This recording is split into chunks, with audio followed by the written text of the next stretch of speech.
dig into the CNN climate town hall that took place yesterday, the one thing I just want to say right off the bat is, to me, it really did reveal the importance of having the candidates all up on the same stage at the same time to discuss their ideas, because there are such huge differences between the two groups of Democrats, the more establishment or centrist Democrats and the progressives. And I think the DNC is purposely avoiding that type of scenario because they don't want to draw attention to how much better the progressives are. But anyway, I'm gonna make that case throughout a series of stories, so let's get started. We are the most powerful country on earth. We should be leading the world to a global energy transition, and you have a president who thinks it's not real. That is idiotic. That's Bernie Sanders sharing his views on climate change from outer space. I'm just kidding, he was at the CNN town hall on climate, and he was actually a huge influence throughout the entire 7 hours that this took place. 10 of the candidates participated in this, and the reason why I say he was such a huge influence is because he, out of all of the candidates, had the most robust and comprehensive climate change plan. He took from the Green New Deal and turned it into actual legislation. And so the candidates were asked about that throughout the night, which I thought was important. Now, Jay Inslee was also mentioned quite a bit throughout the event. Governor Jay Inslee dropped out of the race in August after putting out more than 200 pages of climate change policy, all of it ambitious and detailed. And so the moderators would, the CNN host would ask specific questions about points that Inslee had made. The whole fact that this event is happening, I would say, Jay Inslee deserves credit because it was something that he pushed for. Now, Inslee sat down with Senator Elizabeth Warren in Seattle last week as she was crafting her climate plan. He chatted with former Texas Representative Beto O'Rourke, former Vice President Joe Biden, and Senators Bernie Sanders, Cory Booker, and Amy Klobuchar. Former Housing Secretary Julian Castro has been looking for me, Inslee told Vox Wednesday, but they haven't been able to connect yet. So the fact that they're going to him and asking for advice, I think is fascinating, and you can see that some of his ideas were certainly expressed in the answers from some of these candidates last night. Yeah, so I'm going to declare Jay Inslee the most successful candidate to ever drop out. He has technically a failed presidential candidate campaign, and it didn't last that long. I mean, he dropped out 5 months before any of the voting began. So you can say it's a blip on the radar, but of all the different so-called failed campaigns, man, has he found success in branding himself, I think rightfully so, as the leader in climate change policy. And so now when everybody says, as the guy who dropped out said, right? And I went to the guy who dropped out and got advice from him because he knows this issue so well. So that's a great job of, look, honestly, a little bit of marketing, right? But also because he has a substance to back it up. So great job by Inslee. I'd say the only other candidate that reminds me of this that didn't have any tangible success in the votes or even getting to the votes was Larry Lessig last time around when he ran on the issue of money in politics, and Hillary Clinton responded by putting out a huge campaign platform on that. The day that Lessig entered the race, Bernie Sanders moved it up his priority list, et cetera. So sometimes these failed campaigns could actually have great results, and sometimes not. I mean, the exact opposite of that is probably Seth Moulton's campaign from this year. Exactly. Yeah. So I do want to, before we go on to more of the substance, I do want to point out something that was pretty jarring to me. I didn't notice it last night, but I did notice it after Nando Vila, who comes and hosts with us quite often, posted about this on Instagram. So let's go to the first graphic. This is a lower third from the climate town hall that CNN had put together. How big a crisis is the climate? Am I being too harsh? This is. Yeah, I hear you, but look, it is too harsh, and I'll tell you why. So look, I get it, it's a bad graphic, but you have to give CNN a lot of credit. 7-hour town hall on climate change, and no one thinks that that's necessarily going to be a ratings gangbuster. They did that and gave it that much space. It was bold. And by the way, a lot of the questions, some of the original couple of hours were so unusual Republican talking points with how are you going to pay for that, blah blah blah, that type of questioning. But most of the experts that looked at it thought that they did a pretty good town hall. I'm just keeping it real, right? And they had all these 10 candidates on. They rotated them through, but very importantly, they also had the audience ask questions. And I don't know if it was their curation or not, but certainly I have to give them credit for the audience questions were excellent. So let's get to some of the differences with the candidates and some of the themes that I think are important to bring up and pick apart. So Klobuchar said that she supported individual efforts like the ones Governor Inslee talks about so well. Things like even using cold water for the clothes saves 5 times the energy. So her emphasis in the town hall, and I think that this is exactly what a centrist Democrat would pivot to in order to prevent angering fossil fuel donors. Don't attack the fossil fuel industry, just pivot to individuals and what they can do on a personal level to help save the environment. But let's keep it real. That is not nearly enough, not even close. And so, the fact that she mentioned that, we should wash our clothes with cold water, that's not gonna solve climate change, which is why it is important to have, again, all the candidates up on the same stage so people in the audience, American voters, can see the very significant differences between these candidates. Pointing to the average American and telling them, don't use plastic straws, don't use plastic bags, and wash your clothes with cold water, those are all great things, but it's not nearly enough, and it's a way of skirting the real issue, which is the fossil fuel industry. Yeah. Well, look, a lot of them didn't, and I of course I agree with you. I mean, that's why we're trying to put together a climate change debate. That's our ideal, and I'd love to have them all on the stage at the same time. We're doing it at tyt.com/town hall. We call it town hall because we can't do a debate. We're going to do a town hall, but the debate the DNC doesn't want to happen, right? But look, I hope a lot of people watch the 7 hours. But it's unlikely. If you had them all in the same room and compare and contrast and had great moderators and we're working on all of that for you guys because you've raised a lot of money for this purpose. And look, I've got a couple of candidates who say if others are willing to go, we'll come. So it's kind of starting to build a little bit here, but it is very difficult to put together when the DNC says they'll punish anyone who participates in a climate change debate. But the Klobuchars of the world, if you take fossil fuel money and you don't have any bold plans, how are you going to get out of the climate change, debacle that we're in? I mean, it's an absolute catastrophe for the world, and you can't moderate your way out of that, right? Yeah. I've got a moderate plan for an extreme disaster. Exactly. It just doesn't make sense. But look, if she thinks she can defend that with real expert moderators, I would love that because I want to give everyone an opportunity to be heard out. But I think she's kind of a figment of the media's creation, who's like screaming for more moderation. It doesn't appear that there's a lot of momentum for that. But hey, at least CNN put her on. She got to make her case, and you saw that it was a more modest case, let's put it that way, than some of the others like Bernie Sanders. One more thing about Klobuchar, and it's more a statement, a general statement about centrist Democrats. Her statement, which of course puts the onus on individuals as opposed to corporate donors, is so symbolic of everything corporate/centrist Democrats stand for, right?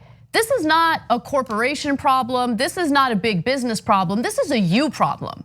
So you, as an American worker, as an American voter, you need to change your habits. Now, you can make a case for that, but that's not even half of what needs to be done, right? That's a tiny smidge of what needs to be done. So I just wanted to mention and as that. usual, there's plenty of progressive candidates who are going after the fossil fuel companies very aggressively. And look, this is super important context. more aggressively than I have ever seen in my lifetime by an order of magnitude. I mean, Bernie Sanders is talking about putting fossil fuel executives in jail. Yes. Elizabeth Warren's talking about massive civil penalties, and Andrew Yang is going after them fiercely, etc. So, I mean, this is totally unprecedented. Until 2016, when Bernie started doing this, it was totally forbidden in American politics to ever challenge corporate power. And now we're in the midst of a real debate about, are some corporations literally destroying the planet? So let's keep talking about Bernie Sanders. And this is an excerpt from a Vox piece that I thought was fascinating and very strong. Let's go to graphic 6. Sanders proposed the only plan so far that rivals Inslee's in scope and ambition. And it contained a few provisions that no other campaign has touched, most notably a plan to semi-nationalize the nation's electric utilities. So look, it's a complicated topic, but let me just simplify a little bit for time's sake here. One way of looking at it is, you say, well, that sounds socialist, I can't believe it, et cetera. No, Sarah Palin in Alaska had increased the amount of revenue that the citizens of Alaska got from their own oil, because the gas under Pennsylvania, the oil in Alaska, are the people's oil, the people's gas, right? So I remember a Republican governor in Pennsylvania said, well, oh no, I got to give tax breaks to all these fossil fuel companies, otherwise they'll leave. Where are they going to go? The gas is under Pennsylvania, right? So it's such a total lie because they take corporate donations and sell them out. Sarah Palin got to 80% approval rating in Alaska by doing the most socialist program I have seen in my lifetime, where she said, no, I'm going to just take more of the profits from the oil companies and give it to the citizens. Okay, that was the only positive thing she's ever done, but that's what made her so popular. It is our resources, and we get to decide whether we want to use them or not use them, and who should profit off of them. Vox also writes that Sanders benefited from following Biden, who was as rambling and unfocused as he has been this whole campaign season. By contrast, Sanders was sharp and on message with easy command over the details of his plan. Yeah, I mean, he wrote the damn bill. Yeah. The double standard that the media uses for different people is maddening. If Bernie Sanders had drawn on a National Weather Service map with a Sharpie, he'd be disqualified. Everybody would say, no, it's over. If he had said, including us. Yeah, and if he had said when he was in New Hampshire that he was in Vermont, I mean, even though Bernie's from Vermont, or maybe because he's from Vermont, you're like, oh, he's losing it, disqualified, old senile, blah, blah, blah. You know, Jennifer Rubin would have written 18 articles about it in the Washington Post on one day alone, right? But Biden does these things and they're like, that's good old Joe, doesn't know anything about fossil fuel companies, doesn't know anything about climate change, good old Joe, right? No, what's the good old Joe part about it? Trump does it. I mean, he's a lunatic, and nobody ever takes any action. But Bernie, I mean, man, has he put that age thing to bed? Yeah. Like, there's two candidates in this election, Trump and Biden, that have that issue in spades. Bernie's not among them, sharp as he's ever been, according to all objective analysts. And during the town hall, he said, quote, I spent my entire life fighting for workers. Let me be clear, the coal miners in this country, the men and women who work on the oil rigs, they are not my enemy. My enemy is climate change. So I think it's incredibly important to make that clear, because the talking point that's been used by the right wing, and it's been used successfully, has been that the Democrats want to take your jobs away. They want to leave you high and dry with nothing to fall back on. And Bernie Sanders is making it clear, not only through that statement, but also through his actual legislation, his proposal, that there is a jobs guarantee, that no one is going to be left without a job, and that the enemy here is not the workers who, in a lot of cases, lose their lives when they're working in those coal mines. So that was excellent. He did a great job last night, and we will talk about him more later in the show. And just real quick, it's not just loose talk, it's in the bill to transition those workers and get them equal or better pay in renewable energy companies. So Trump just goes, oh, I'm gonna save coal, and coal jobs go completely eliminated under Trump's watch, and he doesn't do anything. It was just all verbal diarrhea. Whereas Bernie Sanders has an actual plan to get you better jobs. Exactly. And then finally, just this piece of information that I think is important. There were some differences with the candidates, obviously, but all 10 candidates want to restrict drilling on public lands. Senator Bernie Sanders wants criminal prosecution of climate polluters. Kamala Harris wants to sue them. Booker and Sanders so far have said they would ban fracking. They're the only two who have been incredibly clear on that. So credit where credit is due. Yeah, so Cory Booker, great job on the fracking ban. And I'm sorry, I said earlier about suing and said it was Elizabeth Warren. It's actually Kamala Harris, and that corrected it right there. Yeah, exactly. All right, so with that said, let's move on to specific candidates. We don't have time to get into all 10 of them, but there were some moments involving Warren, Bernie Sanders, and Biden that I want to talk about. So let's start off with Elizabeth Warren. The Trump administration, of course, is trying to mischaracterize individuals like Elizabeth Warren and what they want to do with climate change or to combat climate change. And one of the things that they keep latching onto is that these lefties are going after your straws, they're going after your hamburgers. And so in an effort to push this message out, they took a portion of Elizabeth Warren's answer from the CNN town hall last night, and they edited it down to make it appear as though the only thing she's focusing on is attacking your burgers. So here is what the Trump campaign released, and then we're gonna show you the full context of what she said. Take a look. Be in the business of telling you what kind of light bulb you can have. Oh, come on, give me a break. You know. Is that a yes? No, look, there are a lot of ways that we try to change our energy consumption and our pollution. And God bless all of those ways. Some of it is with light bulbs, some of it is on straws, some of it, is on cheeseburgers, right? There are a lot of different pieces to this, and I get that people are trying to find the part that they can work on and what can they do, and I'm in favor of that, and I'm gonna help and I'm gonna support.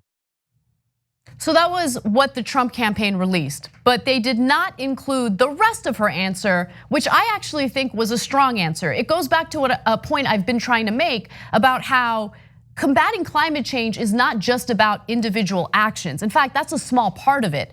The real issue is the fossil fuel industry. And that's what you're about to hear in the rest of Elizabeth Warren's answer. And I get that people are trying to find the part that they can work on and what can they do. And I'm in favor of that, and I'm gonna help and I'm gonna support. But understand, this is exactly what the fossil fuel industry hopes we're all talking about. That's what they want us to talk about.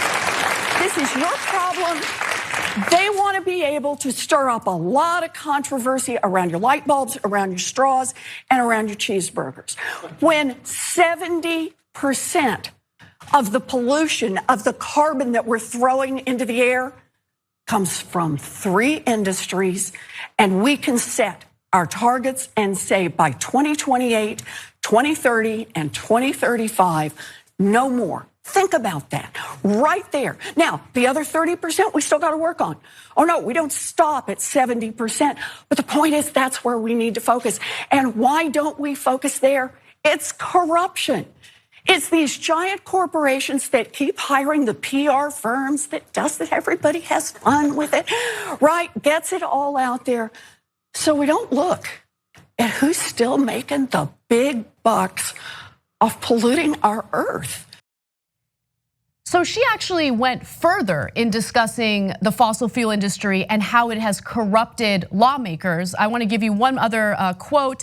She said, and this is graphic 3, the first thing we've got to do is we've got to attack this corruption head on in Washington and say enough of having the oil industry, the fossil fuel industry, write all of our laws in this area. No more, no more. That was, in my opinion, her strongest moment during this town hall. No, that was fantastic. And so, look, guys, I'm guilty too, and the Republicans make a huge stink out of it.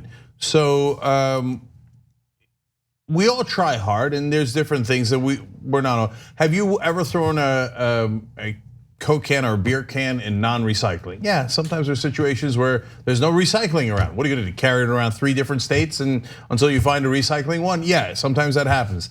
In one of our shows on Old School, I talked about I hate paper straws. I can't stand them. Okay, I had a cheeseburger for lunch. So that doesn't mean that you go, okay, then give up, then don't do anything, right?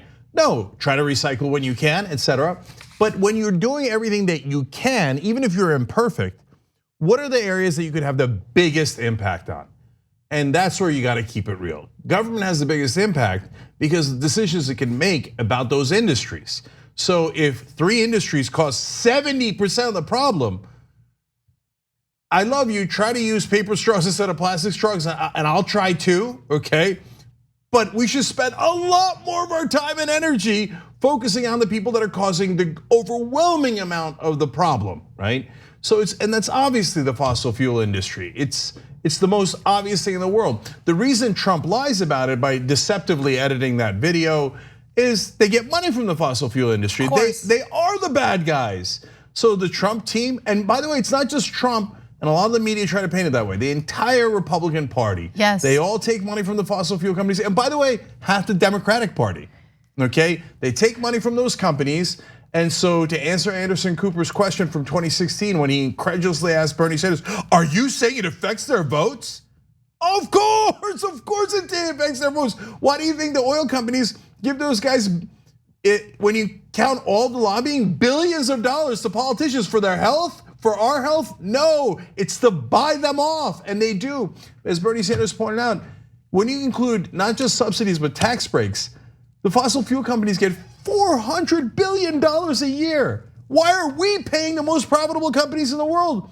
I mean, that is bare minimum. I mean, he talks about phasing that out. I'm sure there's practical reasons for that, but that's a situation where I would be to the left of Bernie Sanders.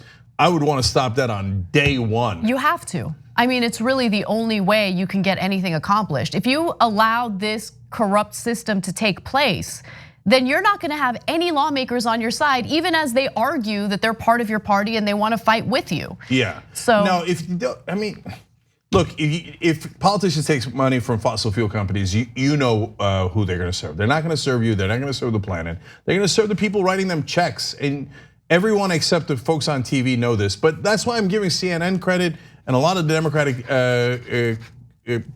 candidates credit here, because finally we're having a conversation about the real problem. You can have all the cheeseburgers in the world that you want, as long as we actually go after the fossil fuel companies creating most of the pollution. All right, we got to take a break, but we're going to continue this discussion by focusing on Bernie Sanders and Biden. Speaking of contributions from the fossil fuel industry, there was a lot of drama in his portion of the town hall. So come back, we'll be back after this break.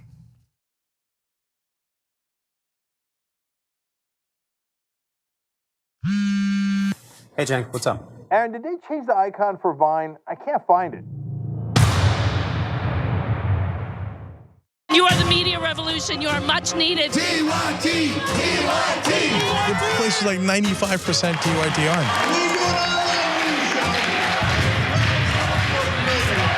You guys, the Young Turks, which is my favorite channel, we're getting that message out. Cenk and the Young Turks do an extraordinarily good job. No matter what mainstream media says, you have to listen to the Young Turks. All the people who support us on the internet, that's what gives us strength. That's what allows anyone who was in there, who was undecided, to think one side seems to be winning, they seem to have a bigger army. There might be a reason for that. So thank you guys. People still don't know what the word feminist actually means. Not even that, people are still angered by the word. People think feminist is a bad word, but it's not. There are gradations, there are different waves. The people who are against gender equality love to use like militant feminists as the representatives of all feminists. It's untrue. I don't know why you'd be threatened by strong women unless you were an incredibly weak man. If you don't have equal rights, or you're not treated the same way, well, wouldn't you be angry? The Monsanto Corporation continues to sell a herbicide called Roundup, but you should know that that herbicide is a potential killer. Recent studies have linked Roundup to significant increases in non-Hodgkin's lymphoma.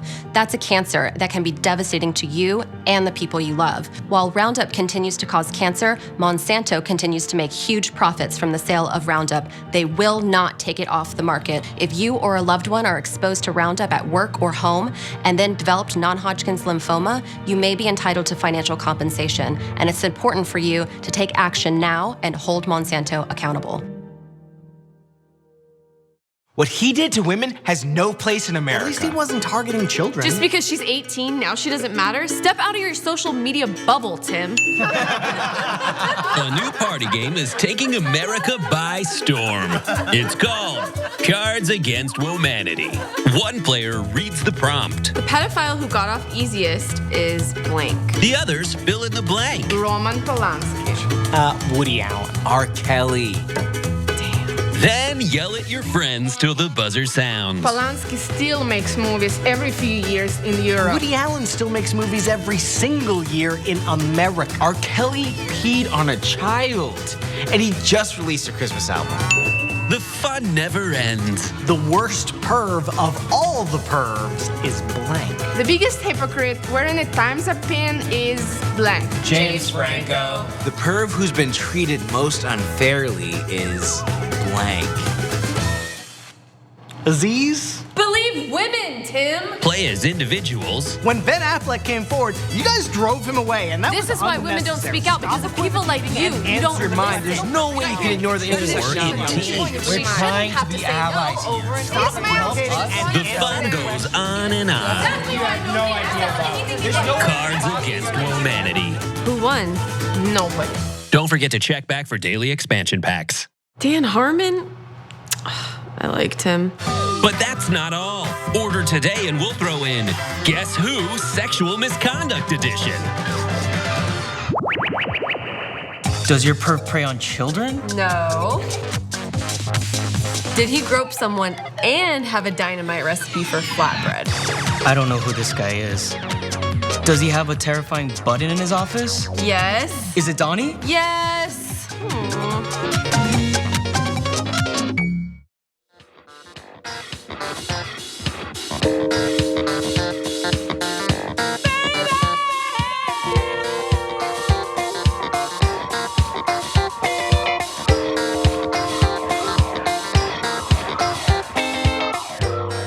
All right, back on the Young Turks. Man, there's a lot of Klobuchar hate on here. So there's two themes in the comments. First, Megan says, stop blaming the average person for what is caused 70% by corporations. Yes. Okay, and a lot of people agree with that. DDNYC writes in, I've been washing my clothes in cold water for the last 50 years and still the icebergs are melting. Yeah. LOL. And Lynn agrees, she's been a vegetarian, washing clothes in cold water for decades, etc. And we still have climate crisis. Now on to Klobuchar, Kenny Doe says, the most shocking thing about Klobuchar's appearance last night was finding out that she's still running for president. I know, it's... Katie Nicole 87 asks, how on earth did Amy Klobuchar qualify for the debate and Tulsi didn't? Well, look, CNN did it based on the polling. Yeah. And in the polling, she does get to 2%. Is that because every media figure loves Klobuchar? Yeah, partly. Because they're always giving her positive press. Oh, Klobuchar could be president. Klobuchar. Did they do that for Tulsi? No. For Tulsi, they say, oh, Assad, Bashar al-Assad, Bashar al-Assad, Bashar, every time. That's true. And also, in a situation like this, Tulsi Gabbard has way more interesting things to say than Klobuchar does. Klobuchar offers nothing to the conversation. So it's frustrating, but look, if it were up to me, especially when it comes to these upcoming debates, people are not gonna like what I'm about to say, but I would have cut more people from it. Yeah, let's have the top 5. Come on, let's go. Yeah, I don't like agree these at all. vanity projects are becoming incredibly annoying at this point. Yeah. All right, that's all right. Normal disagreement. Toma Nandona writes in, Klobuchar's ideas on climate change are like handing out duct tape on the Titanic. We got this, dog. Let's just tape it up. It's gonna be okay. And not a bad point. Let me just end on Twitter here. VVV0 says, can I get a shout out, Cenk? Today's my birthday and I'm feeling pretty crap about it. Why? Wrong, you're not feeling great because we just wished you a happy birthday. Happy birthday. Okay, all right, that's enough of that. Okay, Eclectic Miscellanea says. No fun today. I know, right? What is wrong with me today? Anyway, Eclectic Miscellanea says, I'm with Anna. How big a crisis is climate is really weak sauce question. Did the next graphic ask, is water wet? Okay, so a lot of you with strong opinions, bless your hearts. I love it. TYT.com/townhall, let's make that happen. All right, so let's talk a little more about Bernie Sanders because the right wing is smearing him as usual. Well, the right wing and the left wing smear him. But in this case, it's one of the most ridiculous smears. So let's go to the CNN town hall. During the CNN town hall on climate, Bernie Sanders was asked a very provocative question, and his answer has outraged people on the right. Take a look. I realize this is a poisonous topic for politicians, but it's crucial to face. Empowering women and educating everyone on the need to curb population growth seems a reasonable campaign to enact. Would you be courageous enough to discuss this issue and make it a key feature of a plan to address climate catastrophe? Well, Martha, the answer is yes. And the answer has everything to do with the fact that women in the United States of America, by the way, have a right to control their own bodies and make reproductive decisions.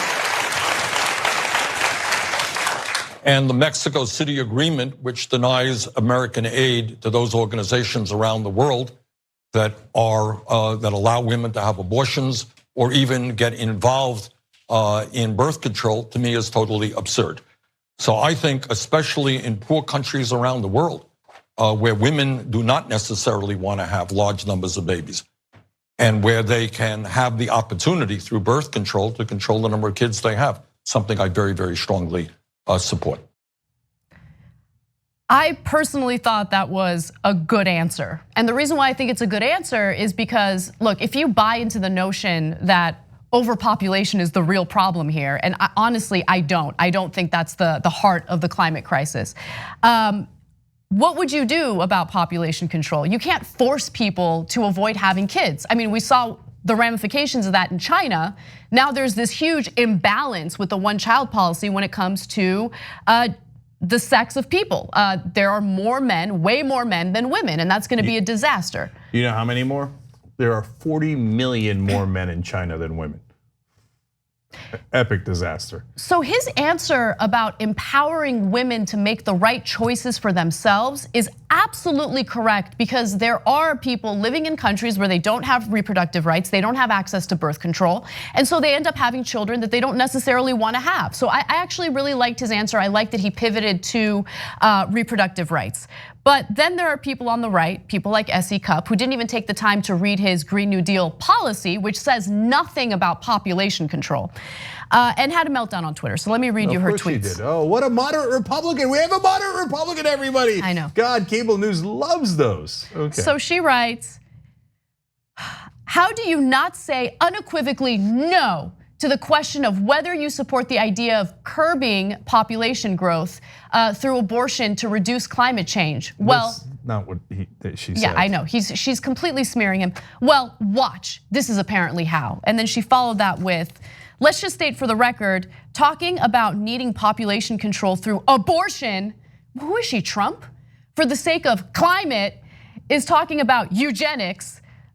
No, it's not. The fact that Bernie Sanders is willing to entertain this vile idea is not only disgusting, it should be disqualifying. Well, oh, shut up. So let me just, abortion is not eugenics, right? Eugenics is something very specific. Eugenics is the science of selective and controlled breeding in an effort to increase human characteristics and traits deemed desirable. Eugenics is not meant for, lowering the population. I hate having these fake debates about fake points by dumbass Republicans, right? So she asked, hey, should we do something about population growth? She didn't ask, should we force people to have abortions? She didn't ask that. We just showed you the tape. You could rewind and watch, right? So Bernie didn't say, yes, I would like to control population through abortions. He didn't say that. What he said is, I want to give people the choice in a free country to do anything they like with their bodies. You know who agrees with that, S.E. Cupp? I know almost no one on cable news. Everybody, oh no, moderate Republicans, I love moderate Republicans. To be fair, most people on cable news are also pro-choice. Okay, but anyway, I can't help but be fair even when I'm worked up. Okay, you should be. But 71% of Americans agree with that. 71%. So oh my God, I can't believe that these monsters who want to do eugenics. No, they don't. They just want a woman to be able to choose what to do with her body. That's it. So you're twisting it on purpose and misleading people, and because Republicans have no actual points to make. Okay, S.E. Cupp, What is your stupid ass party doing about climate change? Nothing. They just go to the oil companies, go, oh, I drink your milkshake. And they suck up the dollars from the oil companies. And not with a paper straw. Okay, that's right, with a plastic straw, goddammit. And so, and then, so you want to distract people by pretending to say that Bernie Sanders said something he clearly didn't say. We just showed you the goddamn tape. So I don't want to have an argument about eugenics, false argument, nonsense. But what drives me crazy is how much Washington loves people like S.E. Cupp. Oh, a disingenuous Republican pretending to be a moderate while destroying the planet. Oh, that's so good. Put her all over TV. Has she ever gotten ratings? Never. She's worked at like 8 different cable news companies and never gotten any ratings at all. But they're like, oh, it's a moderate Republican. Yes, let's put her on. Can we find any others? There's like 3 left in the country. Yeah, look, I'm just gonna reiterate. And I know that there are hosts on cable news, not all of them, but people like S.E. Cupp who just refuse to read policy. I mean, you should be required as part of your job to sit down and read policy. There is a very comprehensive, robust policy proposal by Bernie Sanders in an effort to combat climate change. Nowhere in that legislation does it say anything about population control. Nowhere in that legislation does Bernie Sanders say, no, we need to push for abortion so we can have population control. It's just ridiculous. They're just, like, the thing that frustrates me the most, and this goes back to a theme that I complain about a lot on this show. In this country, you get rewarded for being lazy, for being dumb, for being disingenuous, for being a bad person. Like in this country, if you actually have intellectual curiosity, you do the hard work, you learn about the policy, you learn about the legislation, you sit down, you actually read it word for word, where do you end up? You end up somewhere in independent media where you make no money and you constantly get demonetized. But if you're like S.E. Cupp and you're a disingenuous hack, then yeah, you fail upward. You're right, she's been on how many cable networks now? Yeah, so, okay, look, last thing about this. Unfortunately, this is greatly aided and abetted by the rest of the media. Why? I've now seen like 12 headlines of Sanders under fire for remarks about population control. Under fire, okay? No, the planet's under fire.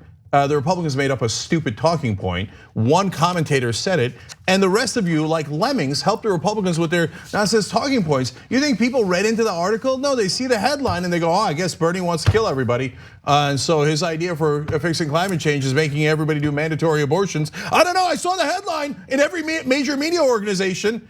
Yeah. I mean, the degree to which they are unfair to Bernie Sanders is so preposterous that when you point out, hey, listen, you're saying the opposite of what he said. They're like, oh, now you're complaining about the media, Bernie Sanders. Oh, what a sad thing to do, to complain about the media. So that's also your fault. You shouldn't complain about the things that we write about you that are totally and utterly false. Right. And I mean, I honestly don't think it's a mistake that out of all the candidates, he tends to get the most provocative questions. He gets a population control question in this town hall. He got the question about whether or not it makes sense to give inmates the right to vote. And that hurt him temporarily. Here are correct headlines for editors out there. Republicans smear Bernie Sanders with something he didn't say. That would be a correct headline. Instead, you did their job for them in the form of a question like Fox News does. Remember when Jon Stewart used to make fun of that? Did Bernie Sanders say kill people to control the climate? Did he? I don't know. S.E. Cupp asked the question, said it, so I don't know. I'm just putting it in the headline. I don't know, right? So write accurate headlines. And by the way, call Republicans and conservatives what they actually are. They're the anti-freedom party. They don't want you to have the freedom to control your own body. Of course, if you're a guy, you have all the freedom in the world. But if you're a woman, you don't have that freedom. So they're against freedom. So you don't get to claim you're in favor of freedom if you're against it. I mean, the most core freedom in the world. And the big government Republicans who want to be inside your uterus. That's a fact. If it makes you uncomfortable, that's your problem. But it is a fact, therefore giant government. No, you do this and your doctor does this and I put you in prison. That's big government, that's what it is. So try to be accurate for once in your life. I know when it comes to Bernie Sanders, you're all so incredibly biased that you can't see straight, but give it a shot. All right, so we're gonna go ahead and take a break. When we come back, we're going to discuss Biden's portion of this climate town hall, and we're gonna talk about his source of funding, Jerome's. Come right back.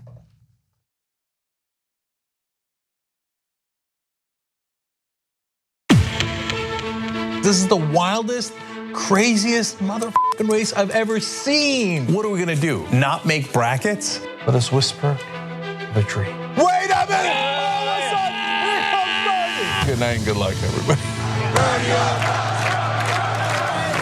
These are the two most unpopular candidates we have ever had in our nation's history. Jesus Christ, there is significant boos every time Hillary Clinton's name is mentioned. Everyone I know is voting for her out of fear. He was looking at Donald Trump's hair like it was cotton candy. That's right. Get him out. Get him out. It's political game. They don't care about lies. Bow your head.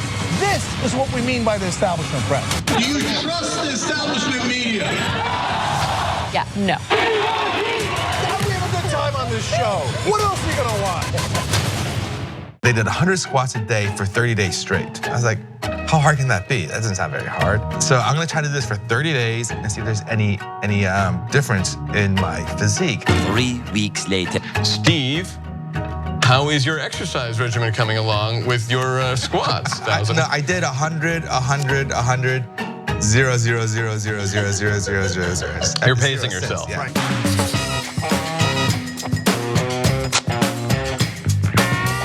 The Monsanto Corporation continues to sell a herbicide called Roundup, but you should know that that herbicide is a potential killer. Recent studies have linked Roundup to significant increases in non-Hodgkin's lymphoma. That's a cancer that can be devastating to you and the people you love. While Roundup continues to cause cancer, Monsanto continues to make huge profits from the sale of Roundup. They will not take it off the market. If you or a loved one are exposed to Roundup at work or home and then developed non-Hodgkin's lymphoma, you may be entitled to financial compensation. And it's important for you to take action now and hold Monsanto accountable. From this day forward, a new vision will govern our land. From this day forward, it's going to be only America first. America first. Yes, President Donald Trump has made life hell. Everything is always about race because the sitting president, known for his trigger Twitter fingers, somehow kept it tight-lipped over the Nazis who returned to Charlottesville last week. If Republican politicians genuinely cared about all lives, we wouldn't be facing the largest wealth redistribution in American history. Trump, who claims he wants to make America great again, but isn't really interested in protecting the little guy, just withdrew Obama's memo and told collectors that they're free to go back to screwing over struggling Americans with fees. This decision will impact far and wide, especially, and listen for the irony here, those who already pay more out of pocket each year due to soaring internet package prices. There's a ton of racist monuments in America. White supremacy is still put up on a pedestal. Of course, more white people are killed by police. White people make up more than 75% of the US population. So you can justify your bigotry and feel better about saying these things at dinner, polite dinner conversation with a side of racism and home fries. Does the president normally watch these kind of anti-Muslim videos that have been posted by this group? Here's a list of what the president watches every day. It goes cartoons, Fox and Friends cartoons, followed by, at noon, it was a bunch of Civil War documentaries for like 6 hours. But he claps at all the wrong times.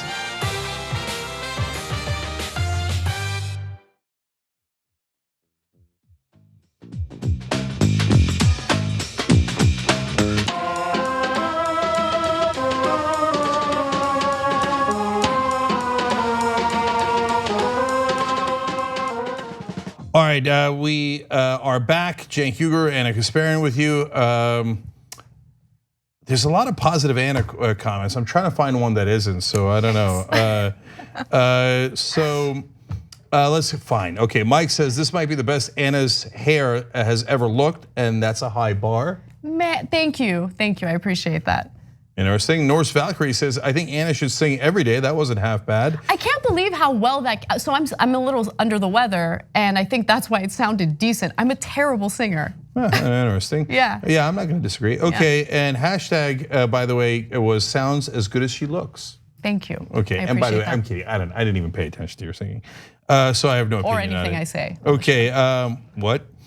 Okay, What is it? Can I get a comment that isn't Anna love? Okay, Jean Bradshaw. I just love Anna Kasparian throwing shade on SE Cup. By the way, hack was the right term for her. Okay, all right, you guys love her. Oh, YouTube super chat has begun. Dark Matter says, I can't handle Joe anymore. I got out of politics because of Joe. Okay.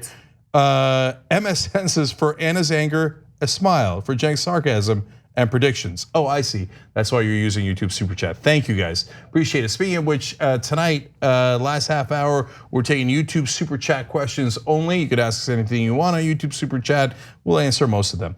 All right, I want to tell you about Road to Revolution. The latest episode is up. That's tracking the 2020 races, not just the presidential race, but all the races. Jamal Bowman running against Elliot Engel in New York. That one is up, and it is on tyt.com/R2R, as in the number 2. So Road to Revolution, R2R. tyt.com/R2R. It's a great video. I wish more people would watch it. It's fantastic. I watched that video and I got super pumped up. And I'm like, man, we got to take out all these incumbents. Jamal is amazing. And if you want to see Jamal, by the way, he's going to be with me in New York. That's next Monday. It's coming up in a couple of days in Bryant Park at 5:30 p.m. Eastern. So if you're in New York, come to Bryant Park, see Jamal and I. We're doing a TYT meetup. And then in Houston, obviously we're covering the debates. I'm going to be at the debates. We're doing a meetup in Houston as well. tyt.com/rally to come to our meetup in Houston. And meanwhile in the studio, Anna, Emma, John, and Nando will be covering it at tyt.com/live. Not only the lead up to the debate, but immediately afterwards, analysis, including me in the spin room. I love that picture of John. I can't get enough of it. Look at him. Get it, John. Very suave.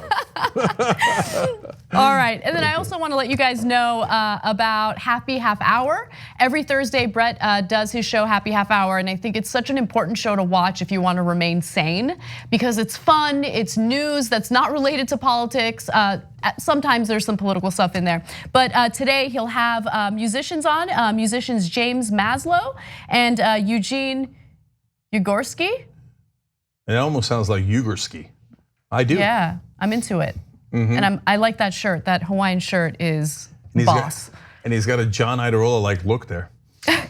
So if you're a member, you can check it out right after the main show. It's archived, so you can check it out whenever you want. Just go to tyt.com/Brett to join if you're interested. Oh yeah, if you use the host names, not mine, but Anna, Brett, John, etc. That's a great way to sign up, and they get credit for it. Yeah, exactly. So check it out. I love his show, and he will make an appearance on this show later today. All right, rock and roll. All right, so let's talk about Joe Biden. Joe Biden caught a little heat during the CNN climate town hall, and it was all over how his campaign is funded. Now, he was planning on going to 2 different fundraisers that were fueled by fossil fuel money. And so he was asked about that. And after we watch the clip, I'm gonna give you some more information about the audience member who asked the question. Take a look. How can we trust you to hold these corporations and executives accountable for their crimes against humanity when we know that tomorrow you are holding a high-dollar fundraiser hosted by Andrew Goldman, a fossil fuel executive? He's not a fossil fuel executive, I'm telling you. He is not a fossil fuel executive. And the fact of the matter is that what we talk about is, what are we going to do about those corporations? What have we done? And everywhere along the way, for example, I've argued and pushed for us suing those executives who are engaged in pollution. What Andrew is saying is, if you're going to a fundraiser that's given in part by this guy who has a company that is pulling up natural gas, are you the right guy to go after these people? Well, I didn't realize he does that. I was told, if you look at the SEC filings, he's not listed as one of those executives. That's what we look at, the SEC filings. Who are those executives? I've kept that pledge, period. So are you going to look at that fundraiser tomorrow night? I'm going to look at what you just told me and find out if that's accurate, yes. Okay, I think it's pretty accurate. So Anderson Cooper is right.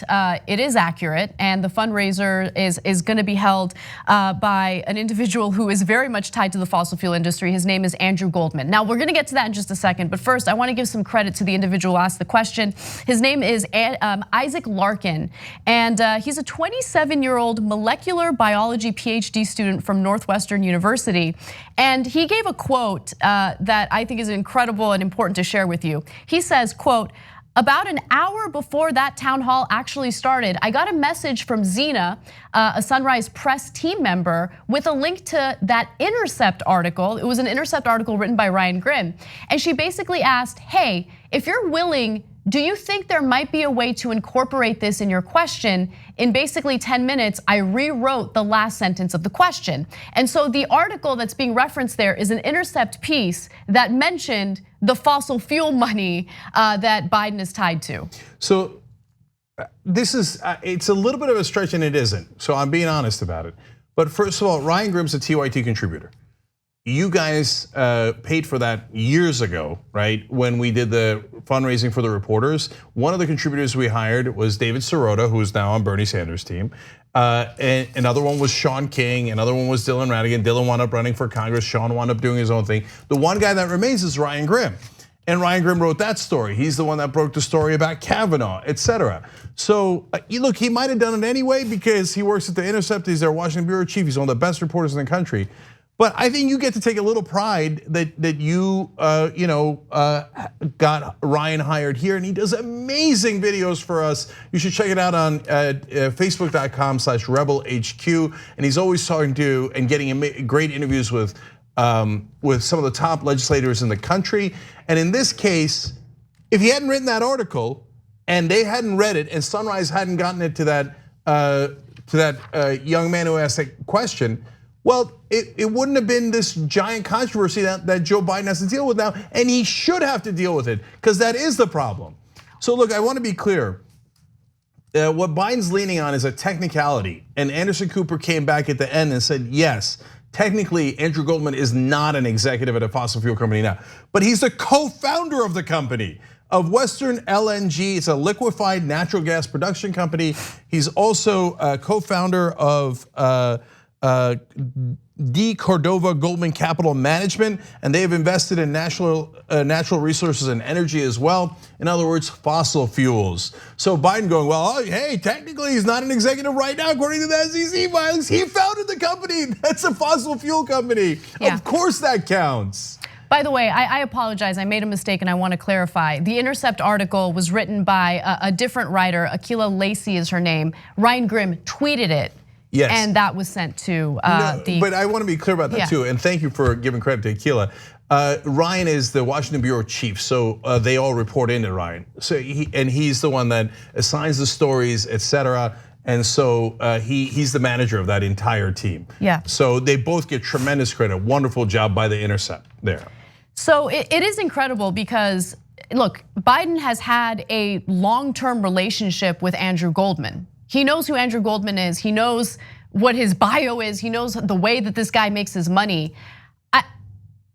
I mean, look, it's not 2008. People hold politicians accountable in a completely different way these days. People fact check, people read, people want to know how these politicians are funded. Corruption really wasn't front and center of the political discussion back in 2008. So if Biden thinks he can stand there and literally lie to American voters about how he's funded and who he has ties to, he's sadly mistaken. People are gonna find out. And look, this is a little outside of, this particular topic, but he really looks like he's struggling, and his health he doesn't seem well. His eyes were incredibly bloodshot throughout this town hall. It looks like he's stressed out. I don't know what he's doing. Yeah, look, I'm not worried about his eyes. I have no idea why. So maybe he had a little too much to smoke last night. You know what I'm saying? No, that's not what happens to your. I'm kidding. I don't know what's going on, but I'm not worried about his eye. I am worried that he keeps making not just the standard Biden gaffes, but weird, inexplicable statements. So that I'm slightly concerned about. Yeah. But I'm much more concerned about the corruption. So I want to go back to something Elizabeth Warren said that we talked about earlier in the show. She said the first thing we've got to do is we've got to attack this corruption. So she keeps naming it. And before, nobody used the word corruption. We've got to talk about this corruption head on in Washington and say enough of having the oil industry, the fossil fuel industry write all of our laws in this area. No more, no more. Whereas Biden goes, well, technically he's not an executive now, but he has all this money that he wants to give me and all his buddies want to give me because he founded a fossil fuel company. No, Joe, that counts, and that's the whole point. And Biden, in one of those moments, Biden-esque moments, admitted, look, if you give me $250,000 after the campaign, if I'm president, I'm going to take your call and I'm going to listen to what you have to say. And that's the corruption that we're sick of. It doesn't mean you're personally corrupt like Donald Trump, but it is systemic corruption, and it is what is ruining our country. I want to end on one final tweet in regard to this story, and it's what Simone Sanders had to say about the interaction between Biden and Anderson Cooper. So she tweeted, what Anderson Cooper just said about Vice President Biden's fundraiser is factually incorrect. Andrew Goldman isn't a fossil fuel executive. He's not involved in the day-to-day operation. He's not on the board of the company, nor the board of the portfolio company. She didn't provide any evidence for that claim, but for anyone who wants to figure out what the truth is, all you have to do is look up the bio for Andrew Goldman.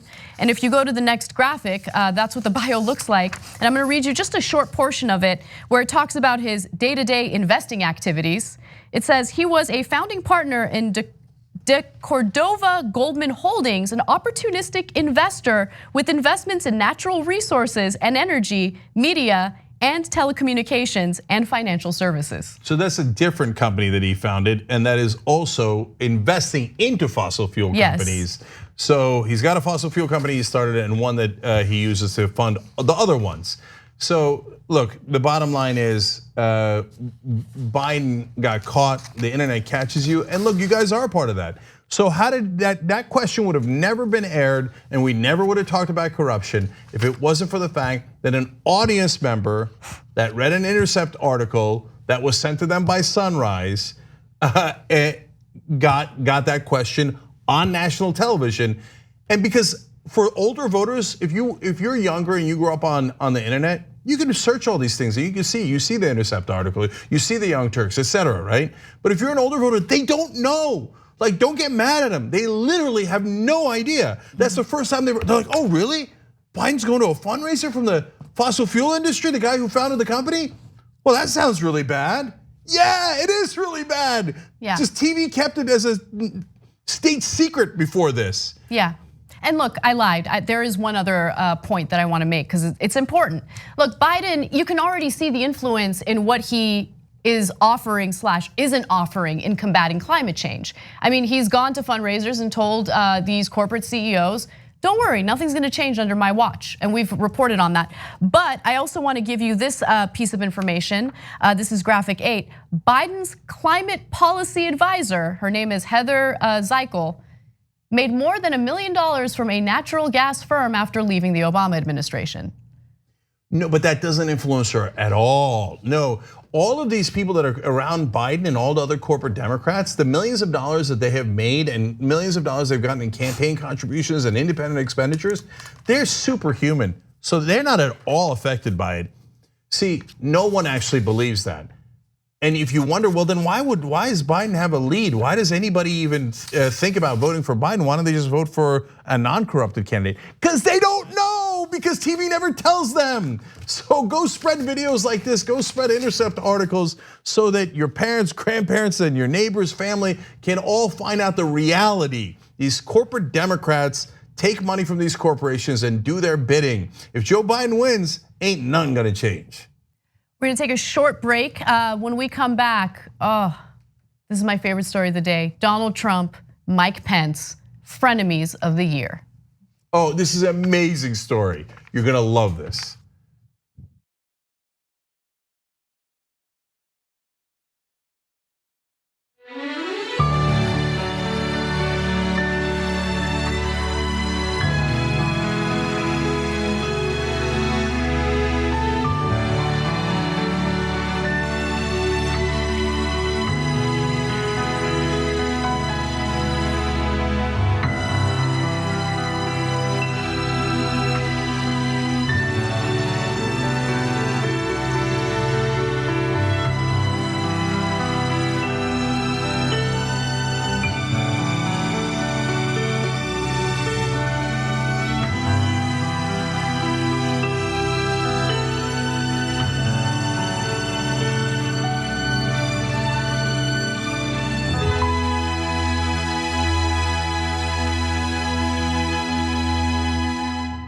Here's something you may not know.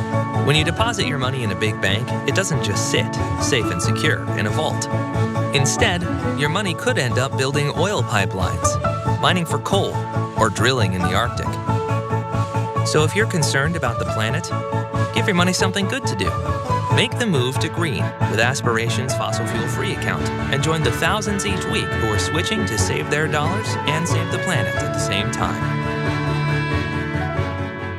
The Monsanto Corporation continues to sell a herbicide called Roundup, but you should know that that herbicide is a potential killer. Recent studies have linked Roundup to significant increases in non-Hodgkin's lymphoma. That's a cancer that can be devastating to you and the people you love. While Roundup continues to cause cancer, Monsanto continues to make huge profits from the sale of Roundup. They will not take it off the market. If you or a loved one are exposed to Roundup at work or home and then developed non-Hodgkin's lymphoma, you may be entitled to financial compensation, and it's important for you to take action now and hold Monsanto accountable. All right, well, the Young Turks special election day coverage dropping. An amazing power panel. Look at this panel. You want to talk about power? Like a smart Destiny's Child. We're all too strong. We start a revolution. Yes, another one. Aren't you excited? Wow. Some of the best writers in the country are right here on this panel, with the obvious exception of John Iadarola. Let's not so quickly discount Harry Potter fan fiction. This is the first ever power panel with Donald Trump as president. We have elected the top Twitter troll in the country.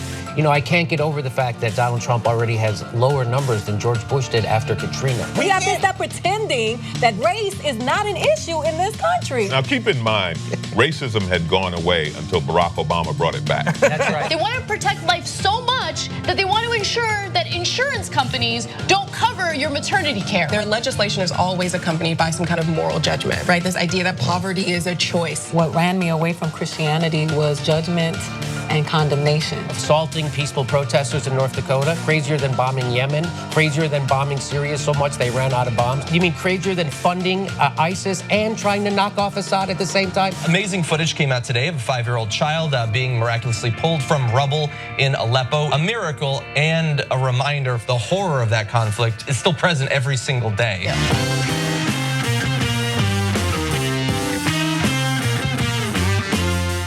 So this is what democracy looks like. When I think back to the debates in 2016, this was a very different party that was debating. First time in my lifetime that I've actually had progressives represent us. Bernie Sanders has changed the arithmetic. This whole debate tonight was shaped by progressives. She came with receipts. That was her strongest moment by far. This is going to be one of the best primaries we've ever seen. This is what we've been saying would happen, and now it's playing out on the debate stage. A real exchange of ideas. It's going to be a doozy.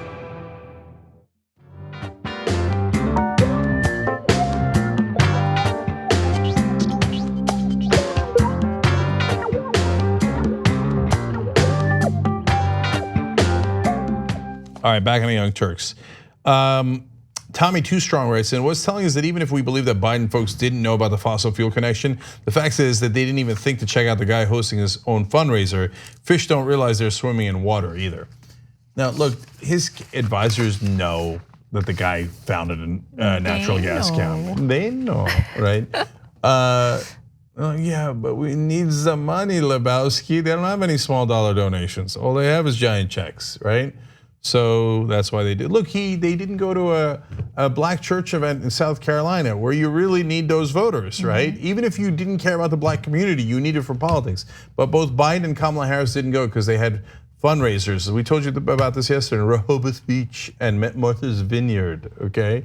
Only Sanders and Warren showed up. Speaking of which, Cognasco this points out, Sanders called for a complete ban on fracking on Wednesday afternoon, imploring all other candidates to join him in the proposal he outlined earlier as part of his version of a Green New Deal, which builds on the resolution introduced by Markey and AOC. And then finally, this one's fun. Meg says, I love any time Mike Pence is made uncomfortable. So, you're about to see it. Yeah, Meg, so good. Your wish is our command. Yes, but before we get to that, I just want to tell our members, tell everyone that today we're going to be doing a post-game super chat, meaning we will be taking questions from anyone who participates in the super chat. So Cenk unfortunately had a last-minute conflict and will not be joining us, but it'll be me and John. We'll be answering your super chat questions for the post-game. It'll be open to everyone, but we will answer questions specifically from those participating in super chat. I got to go to a parent-teacher conference, find out what's on tap for first grade this year. Now I look like a bad guy because I referred to it as a conflict. No, it is a conflict. Like a I'm the bad guy conflict. for finding out about it yesterday. Okay, anyway, all right, let's go forward. All right, my favorite story of the day, let's do it. Looks like there's more chaos and conflict within the Trump administration. This time it's between Donald Trump and Mike Pence.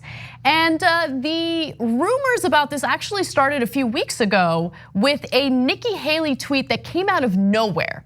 So Nikki Haley's tweet said, quote, "Enough of the false rumors. Vice President Pence has been a dear friend of mine for years. He has been a loyal and trustworthy VP to the president. He has my complete support." So look, allegedly there were rumors that Trump wants to push Pence out for his 2020 re-election campaign and bring Nikki Haley in, who was the former US ambassador to the UN. Yeah. Now she has stepped down from that position, but I kind of ignored this story. I'm like, this is out of nowhere, this is weird. But I think that there's a connection here because now there seems to be a little bit of a conflict between Mike Pence and Donald Trump, partly because Donald Trump has a massive ego and he's concerned that Mike Pence is too ambitious. Now first, Donald Trump says this in regard to Nikki Haley. "I love Nikki. She endorsed me. She's my friend. She's part of my campaign. But Mike has been a great vice president. Love Nikki, and there are places for Nikki, and Nikki's future is great." He's very eloquent. But Mike Pence is the person 100%. We won together. We have tremendous evangelical support. You can't break up a team like that. Now, what he mentioned about evangelical support is key. He knows that he needs the evangelical vote, and evangelicals love Mike Pence because he actually does believe in the socially conservative nonsense that evangelicals have been pushing for. Okay, I gotta step in there. So this is classic Trump. And then you're gonna see there's a nail in Pence's coffin coming up in a second. But you're not supposed to say the quiet parts out loud. You're supposed to say, "Oh, Mike Pence is an incredible partner of mine in policy, and he helps me run this great economy, and we're doing wonderful, etc." No, he just brazenly says, "He helps me get votes with evangelicals." Okay, he said it twice. Another time he said, "I think that he's been incredible in terms of the love that a lot of people, especially if you look at the evangelicals and so many others, they really have a great respect for the vice president, and so do I think most people." So in other words, twice he's like, I don't know, the evangelicals like him, he ain't doing nothing, but and I won't let him do anything, but the evangelicals like him, so I guess he's gotta be on the ticket. But hold. Oh, this is where it's gonna get so good. Okay. All right. So we got more. Yeah. But when they asked him about how Pence might be removed from the ticket, he said, "That's fake news." Of course he said that. If I was Mike Pence, I'm like, "Oh, Wheezy, oh no, take me now." Okay, that means you're toast, brother. Is there anything that Trump has called fake news that wasn't 100% correct? I don't think so. I don't think so. So this is where things start to get good. Several White House insiders, advisors, went and spoke to a reporter over at Yahoo News, Tom LeBlanco. Please check out his piece, it's really good. And here's portions of it that I think are relevant to the story. Tensions have been mounting among Trump, Pence, and their top advisors ever since the GOP's resounding losses in the 2018 midterms. In the weeks afterward, Trump asked aides about replacing Pence on the ticket, and he asked again for their thoughts on Pence during his August vacation at his golf course in Bedminster, New Jersey, according to Trump advisors who spoke on condition of anonymity. And they're definitely having these conversations 1,000,000%. Wait till you find out why. We're getting to that in a second. But back to Nikki Haley's tweet for just one quick second. Imagine if I put out a tweet, "These outrageous false rumors of Anna being fired are ridiculous. And she is not going to be replaced by S.E. Cupp." You can't break up a team like me and Anna because Anna's the one who brings in the viewers. Okay, well that part might I'm be a just little kidding. true, but if I put that tweet out of nowhere, you'd be like, "Wait, are they firing Anna?" Right, totally. Right. Yeah. So let me give you more, because it appears that Donald Trump's family members are very much involved in this rift. Rumors that Kushner and Ivanka Trump wanted to. Kushner and Ivanka, let's stay there. Rumors that Kushner and Ivanka Trump wanted to consider replacements for Pence, specifically trying to find a woman running mate to help win back the suburbs in 2020, have worried the vice president's camp. Kushner and Ivanka Trump have sidelined Pence's top political aides on the re-election. Longtime fundraiser Marty Obst and former spokesman Mark Lauder, according to Trump campaign advisors. A Pence advisor noted that they have had some trouble working with Trump's campaign during the past year. It's always Ivanka and Kushner. Every time, every one of these stories, Steve Bannon, so I'm glad he's gone, but yes, Reince Priebus, John Kelly, you name it. It's every story is like, but Ivanka and Jared were whispering in the hallways and they said they don't like him because the only person they want daddy to listen to is them. And then we'll show you stories about Jared Kushner gets another giant tax cut deal, real estate deal, property deal, etc. Oh, daddy, oh my God. Mike Pence is so bad, you gotta win back the suburbs. Plus, give us another real estate tax break. Oh, it gets better. This is just the beginning, little tippy tip of the iceberg. An anonymous Trump advisor told the reporter that the perception is that Pence's team is difficult to work with. Look, I don't know about Pence's team, and I wouldn't be surprised if they were difficult to work with, but difficult to work with, Donald Trump defines it. He's unbearable to work with. I agree with Pence's strategy, by the way. Pence's strategy overall is stay away from Trump. That's exactly right, yeah. He's been pretty quiet and he doesn't really seem to, conflict with anything Trump says. He's got the Kandahar strategy. Go hide in a cave in Kandahar and hope that Trump doesn't notice you. Because there's no winning with Trump. You have to go kiss his ass 24 hours a day. And if you accidentally kiss it 23 hours a day, or you overdo it, oh, you're doing too much. Oh, you don't look right. Oh, you say it more. Say how great I am. I mean, you got to stay away from him as much as possible because he's going to go nuclear on you no matter what you do. He's a moron. Yeah, he's an egomaniac. Wait till you see why he's actually upset at Pence. Exactly. A donkey likes to have his fur stroked in the direction in which the hair grows, right? Or else he'll kick you. That's a quote from American Factory, a great documentary you guys should check out on Netflix. Anyway, so let's get to the heart of this story, why Trump is so worried about Pence. Trump is worried that Pence has ambitions to run in 2024. In fact, he was asked about it during a Fox and Friends segment. Pay close attention to how Trump responds. Mr. President, Barack Obama has said he's not going to endorse Joe Biden at this point. If Mike Pence runs for president in 2024, does he have your automatic endorsement? Well, it's far too. Look, I love Mike. We're running again, but you're talking about a long time, so you can't put me in that position. But I certainly would give it very strong consideration. He's a very, very outstanding person. Wow. That was amazing. No, but it's worse than that. It turns out. Don't go into the poll because I have it. No, poll we're gonna get to in a second. A former advisor to the president said all this would go away if Pence announced he wasn't running for president in 2020. Yeah.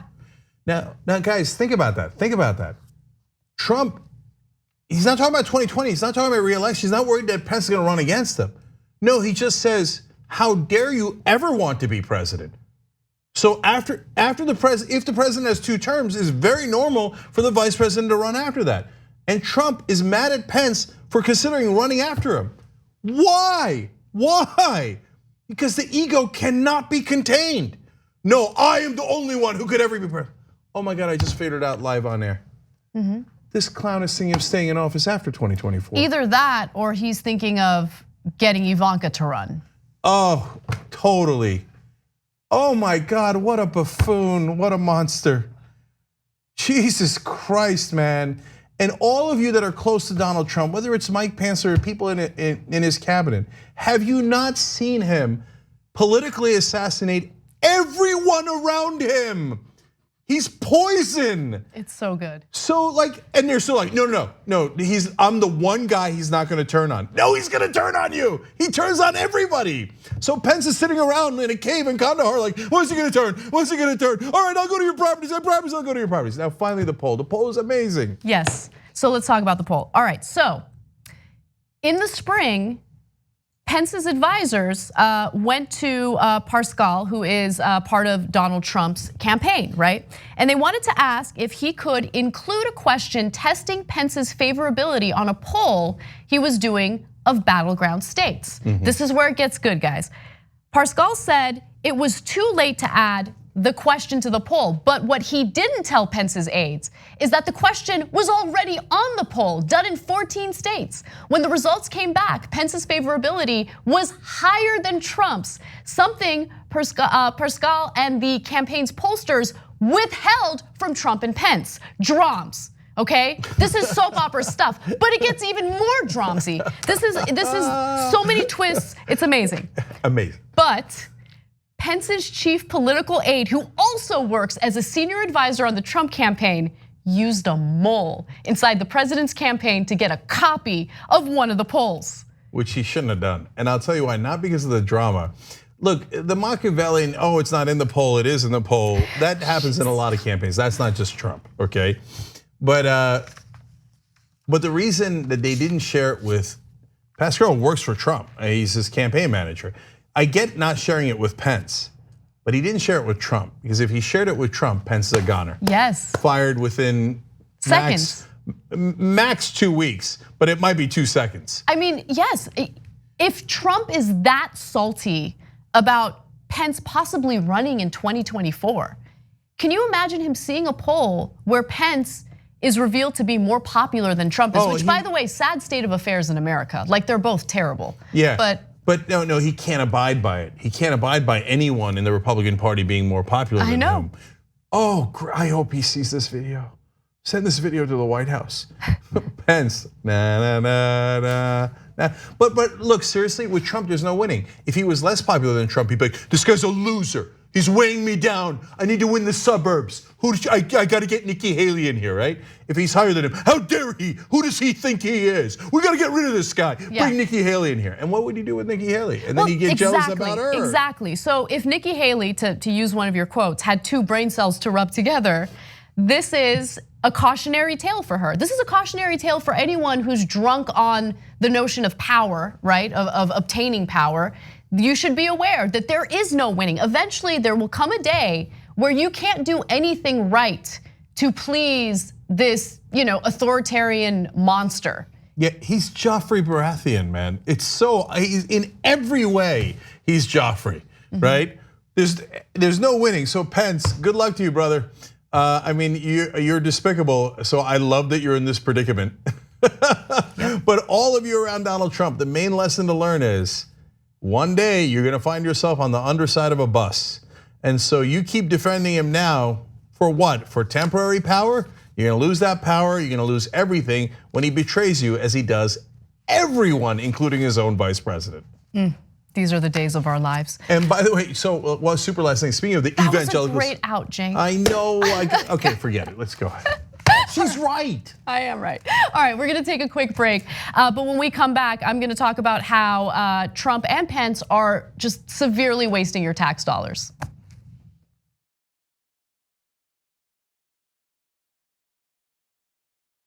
Now baby, move that fat, baby, move that fat. We thugged out.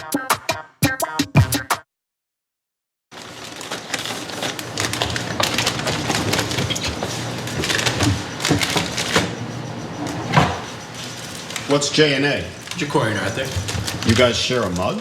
Yeah, you both take our hot cocoa black. That doesn't make any sense. Plus, I'm right-handed and Arthur's left-handed, so our lips wouldn't even touch the same area. It's perfect. No, I'm not left-handed.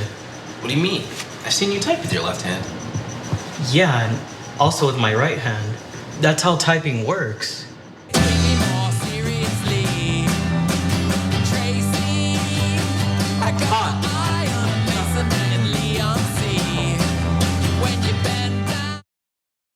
Hi, I'm Bartholomew Joseph Kyle. I do audio for the main show, The Young Turks. I also do audio for Pop Trigger, or Nerd Alert, Postgame, also for What the Flick. I met Cenk Uygur at the Iraq for Sale screening that was directed by Robert Greenwald.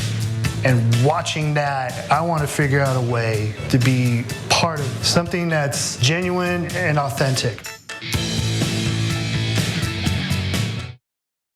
The Monsanto Corporation continues to sell a herbicide called Roundup, but you should know that that herbicide is a potential killer. Recent studies have linked Roundup to significant increases in non-Hodgkin's lymphoma.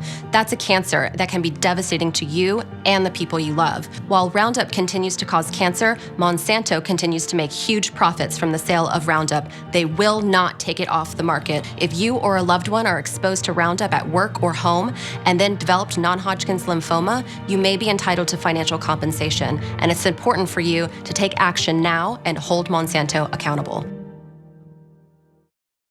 We are on to something that is going to be amazing, but what we need is your help. The number one problem is there's too much power in too few hands. Every single problem that we have can be traced back to dark money. They take large donors, they serve large donors. So these handful of gatekeepers try to dictate everything. Like all of you already know, they don't work for you, they work for their donors. So fire them and hire people who will only work for you that say no corporate backed money. We are going to change the way we elect candidates in this country. Uncorrupted Democrats, we're gonna fight for the issues and win on policy. This is incredibly personal. We need free health care for everyone. We're fighting for $15 minimum wage, single payer health care, debt-free college, and we are gonna get money out of politics once and for all. I've taken a public pledge not to accept any corporate money. Because the last thing we're gonna do is go into another presidential election and run a corporatist against a populist candidate. At some point, the buck needs to stop, and it's gonna stop with us. It's gonna stop with Justice Democrats. So who are we? People who do not take corporate PAC money. We're relying on small donors. 99.9% of our contributions came from people. You're a Justice Democrat, so you don't take any corporate PAC money. I'm not influenced by money. As a Justice Democrat, I made that pledge. Not a penny. Absolutely no. I will go to Congress unbossed and unbought. We try to create a government which works for all of us. That is what America's about, and that's what a representative democracy should be about. We are just getting warmed up here. Vote for uncorrupted Democrats. The fight starts now, it starts today, and it starts with you.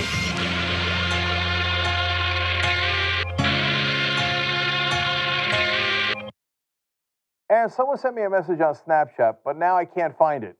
What do I do? Go.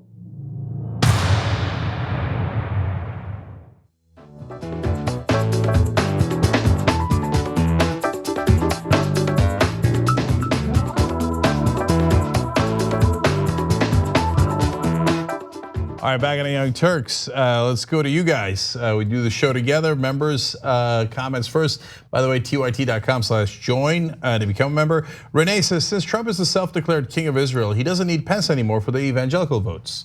So that's one theory, right? Dell says, did Cenk just make a Jefferson's reference? This is an awesome show. Actually, what I do is a combination of Sanford and Son and Jefferson's, because Wheezy's from the Jeffersons. And it's Fred Sanford who goes, oh, take me now, right? Except he doesn't. I just looked it up. And I'm like, what? I know it's not Wheezy. Turns out it's Elizabeth, I'm coming. Because his wife, Elizabeth, I'm coming home to you.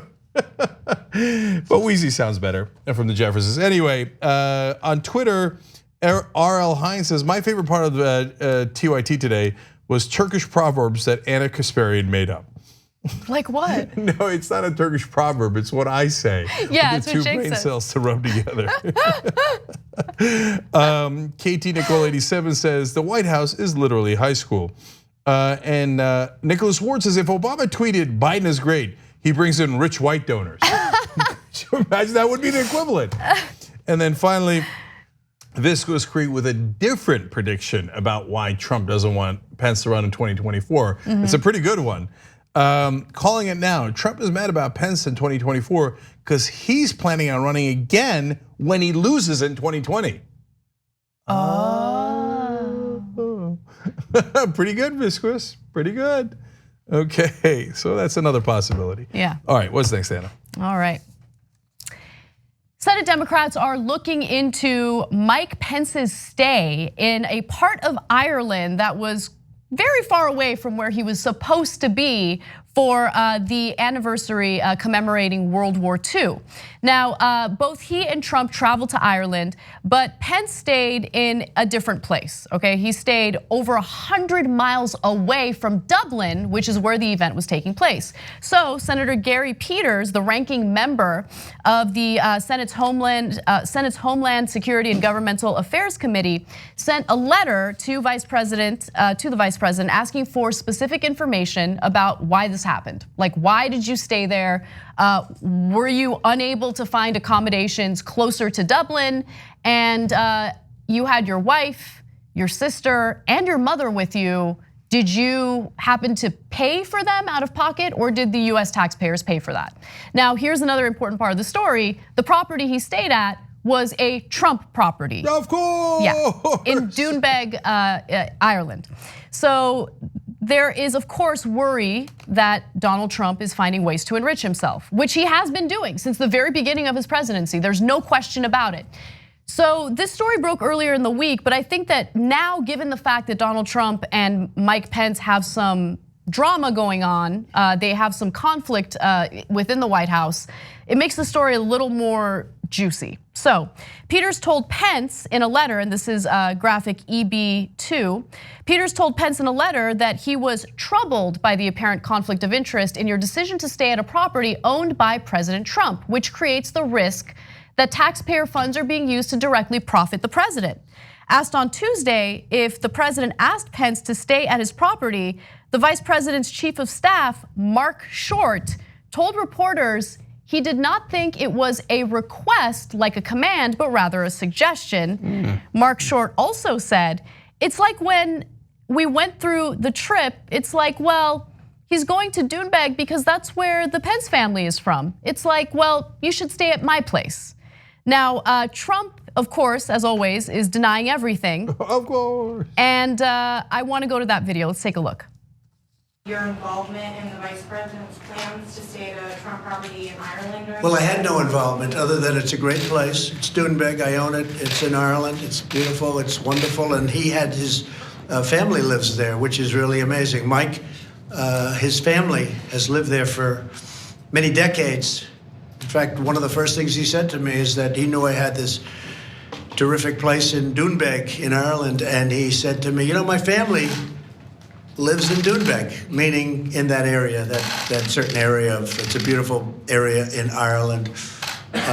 But from what I understood, he was going there. Then I heard he was going there, but I didn't, it wasn't my idea for Mike to go there. Mike went there because his family's there. That's my understanding of it. You didn't suggest that he No, I didn't, I don't suggest anything. So, poor guy doesn't suggest anything. So Trump claims he didn't suggest anything. Then you have Pence's chief of staff, Mark Short, saying Trump suggested it, which Trump is not too happy about, and we'll get into that in just a second. And then immediately after, Pence releases a statement. Can I guess? Groveling, of course the president is correct. It's all my fault, I'm so sorry, when do I get spanked? He said, at no time did the president direct anyone to stay at the property. Notice he used the word direct. Yes. He did not direct them. But like a mob boss, when he suggests that you stay at his property, probably wise to take him up on that suggestion. Now I direct you to a Pence video and just pay close attention to how awkward it is and how uncomfortable Pence is when a reporter asks him about his stay. Take a look. If you think about the bonds that exist between the Irish people and the American people, they have much to do with shared heritage, they have much to do with family. And that's why it was important for me, before our original trip plan, to at least spend one night in Doonbeg. And I understand political attacks by Democrats, but if you have a chance to get to Doonbeg, you'll find it's a fairly small place. And the opportunity to stay at Trump National in Doonbeg to accommodate the unique footprint that comes with our security detail and other personnel made it logical. They say you're enriching the president. What's your response to that criticism? It's wonderful to be back in Ireland. For many reasons, Ireland is so important to the United States of America as a trading partner. Wow. If you noticed, even in the first part of the answer, he said, in our original plans. Oh, so you had original plans in terms of where you were staying in Ireland, and you changed the plans to make sure you stayed at the Trump resort. Yeah. Okay, yeah. Of course. Look, the one part that is true, which is rare for Trump to say anything that has any truth in it, is that yes, Pence's great-grandmother is in Doonbeg, and his cousin runs a bar there, which sounds fun, okay? So I don't begrudge him going to Doonbeg, but he obviously changed his plans and made sure to stay at the Trump resort. And by the way, the money sent to the Trump resort is a problem. The bigger problem in terms of the amount of money spent by taxpayers is Air Force 2 flying back and forth across Ireland for no reason at all. Exactly, yeah, so that's a huge problem. Now I wanna get back to Mark Short, because this is the juicy part of the story, and this is the kind of stuff I live for. So Mark Short actually used to work for Trump, but stepped down. So there's some drams between Trump and Mark Short. Remember, Mark Short is Pence's chief of staff. Yeah, I'm so shocked good. he still exists in the world. No, I gotta give you, I wanna give you the timeline, it's important. So Trump actually named Short the director of legislative affairs on January 4th, 2017. Short announced that he would leave the White House post in the summer of 2018 because of diminishing returns of pushing President Donald Trump's agenda. That is what he said publicly, okay? Ooh. On February 19th, 2019, Vice President Mike Pence then announced Short would be his next chief of staff. Man, Pence playing with fire there. No wonder he had to go to Doonbeg to put it out. Now remember, Mark Short is the one who spoke to the press and said that Donald Trump is the one who suggested that Pence stay at the Doonbeg property. Oh my God, is Mike Pence the guy who wrote the New York Times editorial? Maybe, I don't know, hold on, we'll get to that in just a second. And when Mark Short made that statement to the press, of course, Trump wasn't happy about it. In fact, Caitlin Collins reported on this, and I wanna show you what she had to say.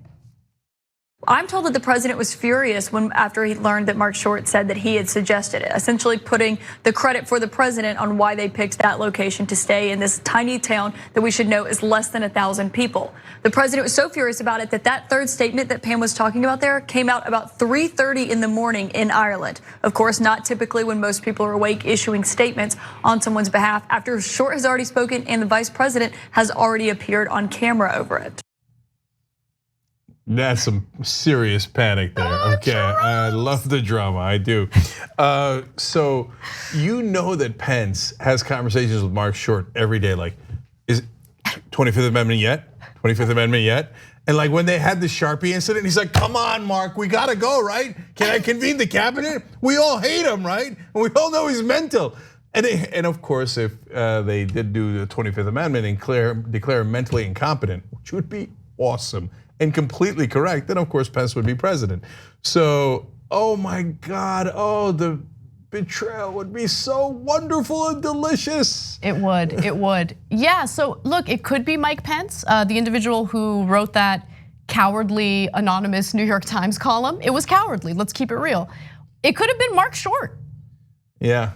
There's no question that Mark Short is not happy with Donald Trump, but that speaks of almost every Republican in Washington. They all know, they all can't stand him. They all know he's an idiot. They know he has mental deficiencies, but they're so afraid of the Mad King, right? Yep. And so, but at least you got to give Mark Short a tiny bit of credit because every once in a while he just dings him a little bit. Oh, for sure. He just slices him a little bit and goes, what? I don't know what you're talking about. Okay. Look, I will confidently say I disagree with Mark Short on pretty much everything. But I mean, it does take at least a tiny bit of courage to step down from Trump's team and then literally get hired as the chief of staff for Mike Pence, knowing what kind of person Donald Trump is. Yeah, I know, but it also takes a little bit of courage from Pence. Like, yeah, definitely. Yeah, like, help me out here, figure out how to. I mean, you're not hiring Mark Short after he disses Trump and leaves him, unless you're making designs, unless you're making plans and rereading the 25th Amendment with your morning coffee every single day.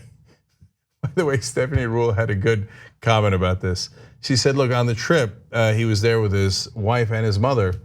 So when they're in the room together, which one does he call mother? I didn't like that, to be honest. I don't know. Okay, yeah. We probably pick on Pence too much for that. Yeah, I don't know. I'm like big on family and stuff. Like I just don't like those personal digs. Yeah, but come on, he calls his wife mother and won't go to dinner with any other woman or won't be in a room with any other woman without mother present. Sounds like a win for Pence's wife. You know what? I'm just kidding. I'm kidding. I'll kill you, Christian. No, I'm just kidding. I really am kidding. We're gonna take a break though. And then we're gonna talk about Hurricane Dorian. Trump just will not drop it. He's doubling down again on his Alabama comments. Come right back.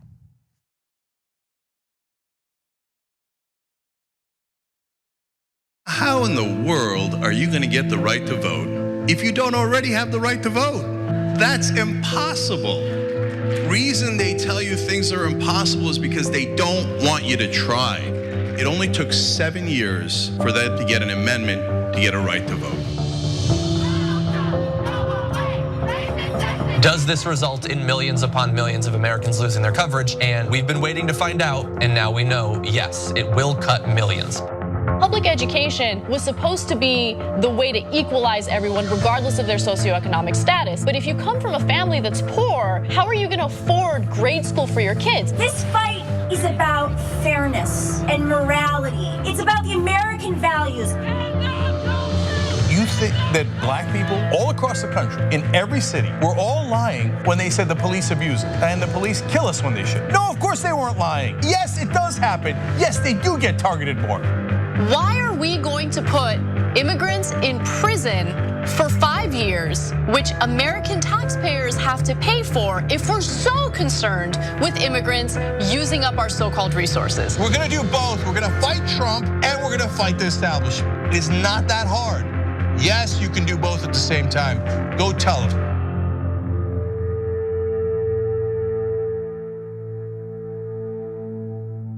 The Monsanto Corporation continues to sell an herbicide called Roundup. You should know that recent studies have linked this commercial herbicide to a significant increase in non-Hodgkin's lymphoma. A diagnosis of this type of cancer can be devastating to you and your family, while Monsanto continues to profit from these sales.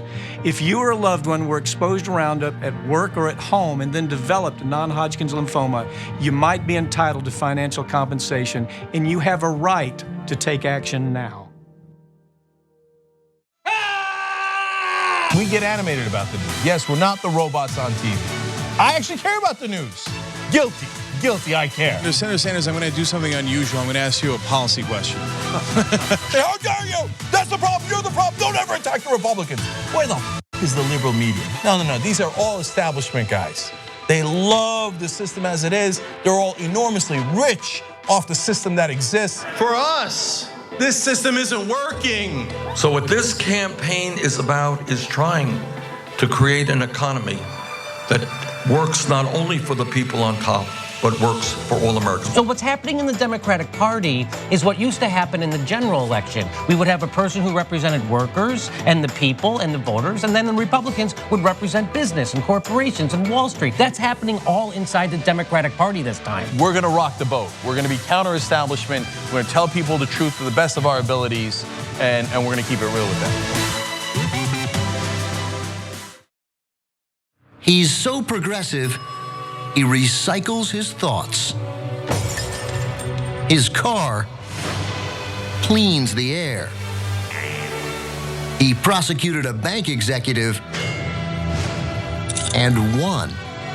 His idea of Social Security is old people being able to survive.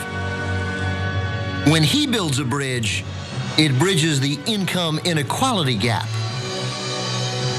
The only campaign contribution he'll accept is your vote. He's the most progressive man in the world. Not all Democrats are created equal. Support bold progressives, my friends.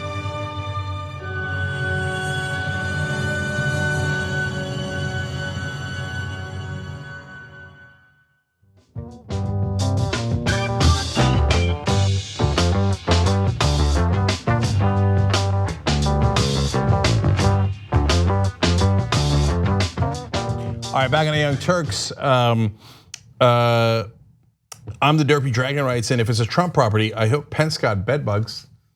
That's funny. Guillotining progressive. What does that sound like? Okay, cool it with that, the guillotining stuff. But anyway, says a segment where Anna and Cenk dunk on Trump and Pence, gold. Well, thank you for that, I appreciate it. And I wanna let you guys know, like I told you before, I'm going to be in New York on Monday. So at 5:30, we're meeting in Bryant Park. We're doing a meetup, and Jamal Bowman, the congressional candidate for Just Democrats in New York, is also going to be there with me. So make sure you check that out. If you want to see a video about Jamal's race, it's amazing. Go check it out at tyt.com/R2R, as in the number 2, R2R.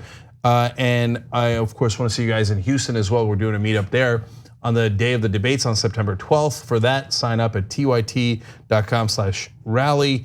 And I got one last tweet or comment for you guys from the member section. Yavi Marita says, remember that Michael Cohen testified under oath that Trump doesn't ever directly order people to do things.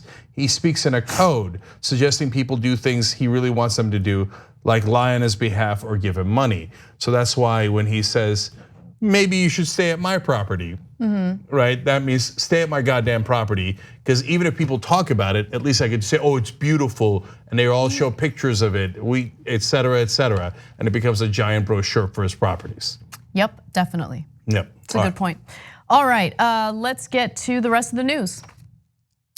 Donald Trump continues to double down on the notion that the path of Hurricane Dorian was initially going to impact the state of Alabama. Now, he has been fact-checked over and over again. The National Weather Service fact-checked him and said, no, this is not true. Journalists fact-checked him, which led to Trump lashing out at them. And then later, he showed a National Weather Service map that had a Sharpie mark on it that made it appear as though the path of the storm was going to impact Alabama. The original map did not have that mark on it. So he was using that prop as a way to bolster his nonsense claims. Now he's doubling down again via Twitter, writing, quote, in the early days of the hurricane, when it was predicted that Dorian would go through Miami or West Palm Beach, even before it reached the Bahamas, certain models strongly suggested that Alabama and Georgia would be hit as it made its way through Florida to the Gulf. All right. So again, he just refuses to admit that he was wrong, which is crazy to me. But look, Cenk, you're right. Trump has already launched Trump TV. In fact, they recently did a weather report. So why don't we go to the Trump Weather channel and see what they have to say about this story.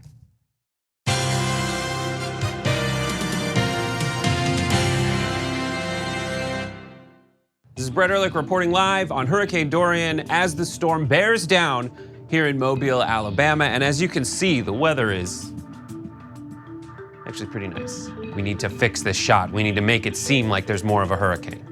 Okay, actually, let's go to some video of a hurricane. Oh God, that's what a hurricane would look like if one was here. And that's scary, isn't it? And actually, if you listen really close, you can hear the wind. You hear that?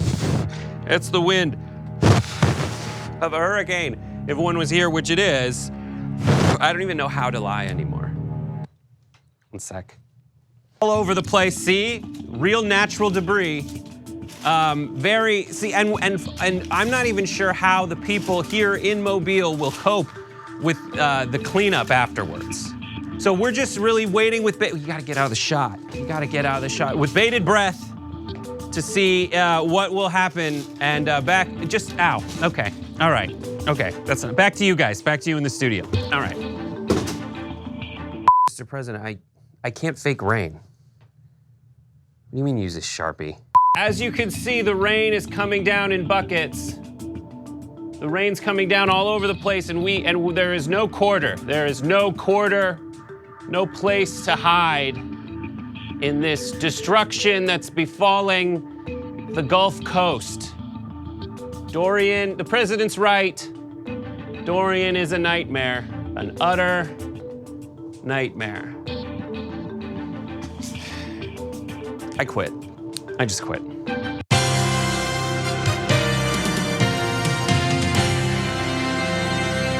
I'm telling you, Trump TV is not going to be that far off. I believe it. Because he doesn't know how to run anything. So you think he's gonna have production quality? You think they're gonna? So rabies. That's right. Remember when they tried Trump TV during the campaign? Yes. They were preparing it, and it was two schmucks sitting in the middle of the campaign, and people would accidentally say things that were related to the campaign in the background, and people would hear it and know their strategy, and there was just one guy yelling, "So rabies!" Okay. This is crazy. Yeah. This is insane. Okay, so one more thing about the real news, which is also fake news by Trump. So when he's asked to double down, nobody asked him actually. He decided that he was going to double down and triple down on that it was going to hit Alabama. He's like, this is a quote from Trump. They actually gave that a 95% chance probability. No, they didn't. That it would hit Alabama. So the reporter's like, okay, yeah, great. Show us anywhere where it says 95, 90, 75, 55, 5%, anywhere. No, it is. It's 95% chance. Where do you get that number? All right. Well, hey, look at this. Look at what I found. He's just. I don't even really understand like what the point of his lies are, right? Like I know he's insecure, he can't ever admit he's wrong. But why did he start off by claiming that Alabama would be impacted, right? So look, it's Alabama. A lot of them support Trump and they trust him and they believe everything he says. Imagine the panic that people must have felt when they saw his statements and actually, and by the way, after this whole debacle, if you're in Alabama and you've been a Trump supporter throughout this whole process, even through the whole Roy Moore thing, how do you still support him? He lied to you. Oh, they don't care at all. Look, it could be sunny in Alabama, and they'll go hide in their bunker. They'll be like, Trump said it's gonna, tornadoes coming. I mean, a hurricane's coming. I mean, an earthquake's coming any second now. If there's a 95% chance, dude, look up. It's totally sunny. It's fine, right? No, they'll believe Trump over their lying eyes. So, and why did he say Alabama? Because he's like, God damn it, another hurricane might hit Puerto Rico. He said that a couple of weeks ago. He's like, when is it ever gonna end? When he said about the hurricane potentially hitting Puerto Rico. But about Alabama, he's like, oh, the good folks in Alabama have to worry about this hurricane, but don't worry, I'm here to protect you. That's him appealing to his base. Yeah, I mean, you're absolutely right about that. And you can even juxtapose, I mean, he doesn't, even though they're Americans, he doesn't consider Puerto Ricans Americans. But even if you want to juxtapose the way he treats people in mainland USA, right? What is the word, contiguous? The contiguous states, whatever. The continental United States. The continental United States. So think about how he responds to a natural disaster in California versus Florida or Texas, right? I mean, we had those wildfires and his response was, you aren't raking enough leaves in the forest and that's why you have the fires in California. There's so many insane things he says we can't keep up. I mean, we've already forgotten that his original idea was to nuke the hurricane. Yeah. I mean, seriously, for Republicans, whether they're in the cabinet and can use the 25th Amendment or Democrats and Republicans together in Congress doing impeachment, what will it take for you to take legal action against a person who is clearly mentally unbalanced? If he, instead of drawing it in a Sharpie, if he'd drawn the fake hurricane map in crayon, would that have done it? And my guess is no. No, Nancy Pelosi would have been like, well, okay, he drew it in crayon. He's obviously lost his mind, but we're not gonna do anything. I think it's super cute that you think like the writing utensil he utilizes is gonna change anyone's mind. Like it doesn't matter that he used a Sharpie or if he would use a crayon. It wouldn't matter if he used like a fuchsia colored crayon. It doesn't matter. Is there anything no one he holds can him do? Accountable ever. Which shows you that, look, what I've learned through this entire process, and I think we all knew it, but this is really something that we've been confronted with in the Trump administration. Democracy is fragile, it's so fragile. And if you don't have the right people protecting it, it will fall apart. Yeah, I mean, even Judge Napolitano, again from Fox News, wrote an editorial today saying, what do you mean take money from the Defense Department and use it for building the wall? He's like, that's not how our Constitution works, just like we told you on yesterday's show. And he's basically saying, isn't anybody gonna do anything? I mean, this is this is like ripping the Constitution up And no, Republicans won't do anything, Democrats won't do anything. It is amazing. I mean, it's gotten so bad. I think the most accurate thing that Trump ever said was, I could shoot someone on Fifth Avenue and get away with it. I think not only would his supporters let him get away with it, I think there's an excellent chance that Mitch McConnell and Nancy Pelosi would let him get away with it. It might be the only thing he's ever been right about. And he just tweeted this, and it's related to this story and related to the point that I was trying to make about how he only cares about his base and doesn't even care about Americans in other states. He writes, great job by Governor Ron DeSantis, Senator Rick Scott, Senator Marco Rubio, and all of those from Florida that were so brilliantly involved, including FEMA, USCG, law enforcement, and first responders. Thank you all. Again, juxtapose that response to the way he reacted to the wildfires that devastated people in California. Paradise, California, destroyed. And his response to that was, you need to rake the leaves in the forest. Yeah, so in Puerto Rico, he said, oh, it's the government's fault, they're corrupt. He said they were lazy and not getting prepared, even though it's the federal government's job to go and do that. He called the mayor of San Juan a nasty woman, but everyone he named in that tweet is a Republican. He's like, oh, bravo, Florida Republicans. Good job, little Marco. Yes. Yeah. Oh, little Marco, you must be so proud.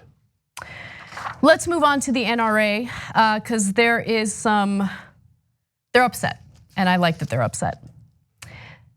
The San Francisco Board of Supervisors has voted unanimously to declare the NRA a terrorist organization.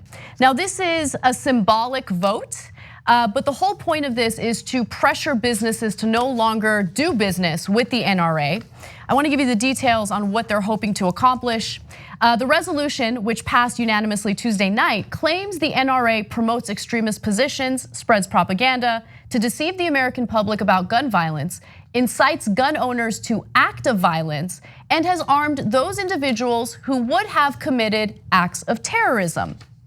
It calls for the city and county to take every responsible, or I should say reasonable step to limit San Francisco's financial and contractual relationships with vendors who do business with the NRA.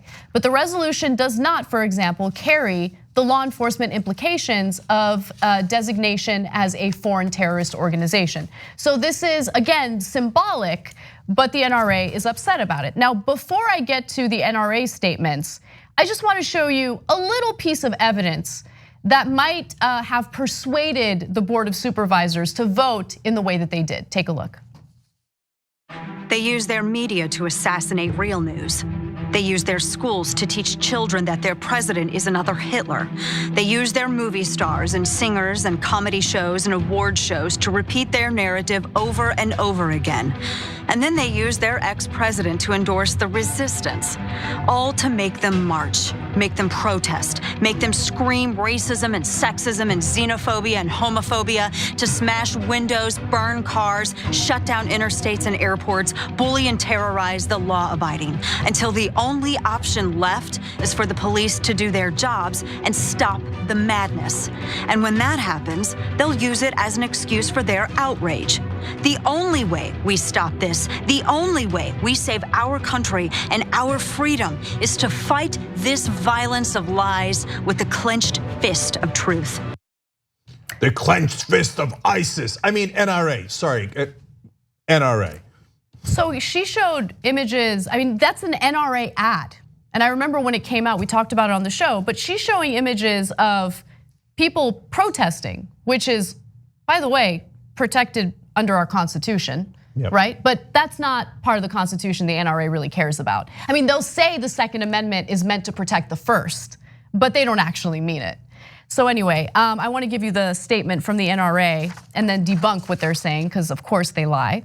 So NRA spokeswoman Amy Hunter called the resolution a worthless and disgusting soundbite remedy to the violence epidemic gripping our nation. Because the NRA is so concerned about that violence epidemic. I mean, they're thinking if we could just increase gun sales just a little bit more, right, and get that epidemic a little higher, well, then we'll make more money. She continues to say, this is a reckless assault on a law-abiding organization, its members, and the freedoms they all stand for. Well, let's talk about whether or not the NRA is law-abiding, because I remember earlier this year there was a story that broke about the NRA not following the law. In May, New York financial regulators determined that the NRA was illegally selling insurance policies to gun owners that protected them from court costs after they fired weapons in acts of intentional wrongdoing. Just to give you some more details on this. What happened to the good guys with the guns? That looks like you're defending the bad guys with the guns who intentionally did wrongdoing with their guns, because what do you care? You just want to make money off of guns. So people die, great, who cares? Let's make more money. Yeah, which is illegal, so you guys aren't law-abiding. The NRA, this is according to Tim Dickinson from Rolling Stone, the NRA actively marketed Carry Guard, a policy to reimburse members for legal costs incurred after firing a legal gun. The state of New York found that Carry Guard unlawfully provided liability insurance to gun owners for certain acts of intentional wrongdoing.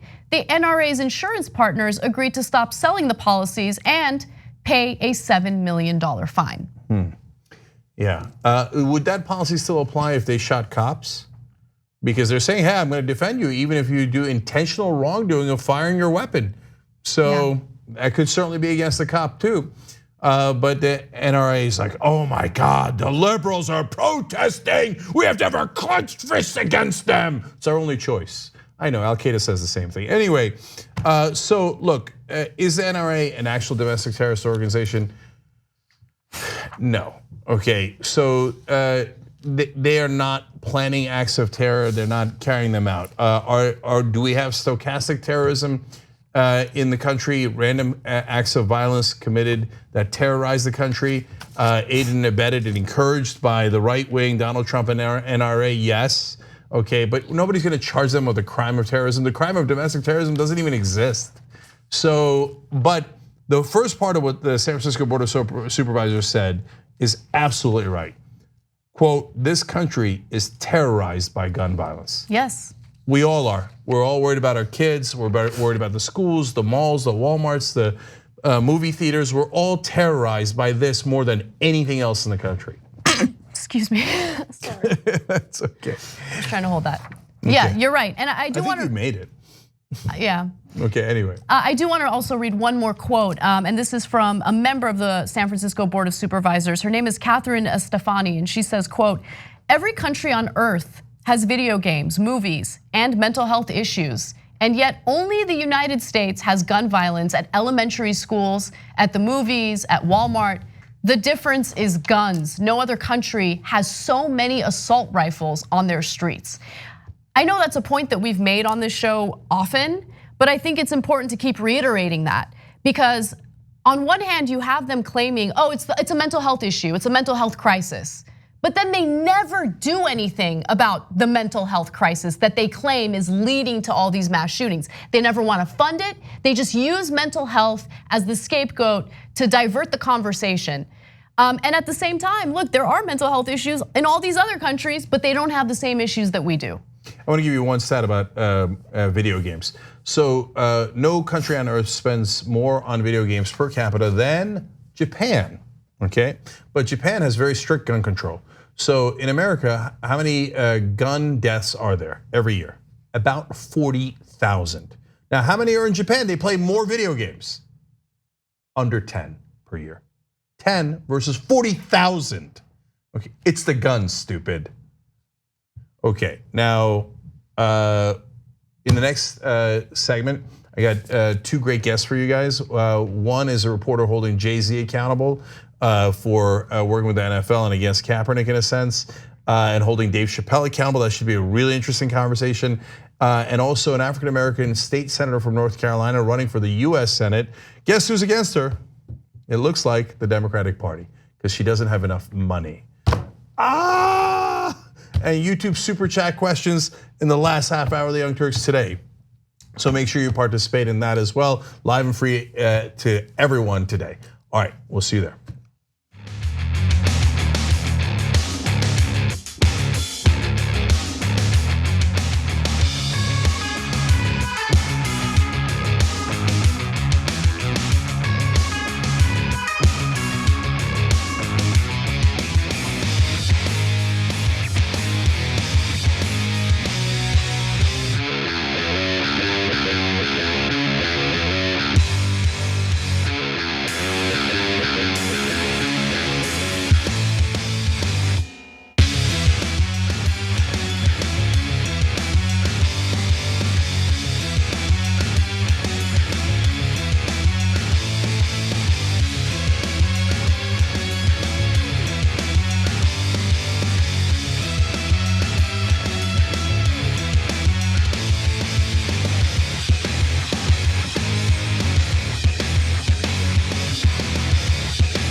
For the first time ever, we are the biggest voting bloc in America. One of the people we've been talking about for months and months will be the president of the United States for the next 4 years. And for a lot of us, this is the first time that we're ever going to vote. Do you have any idea how much of a difference 4 years makes? The action that we take right now doesn't just affect us right now. Discussion is important, but words aren't the only thing. You have to take action. So that we can actually affect real change instead of just talking about it. You have that power, so don't let people silence you.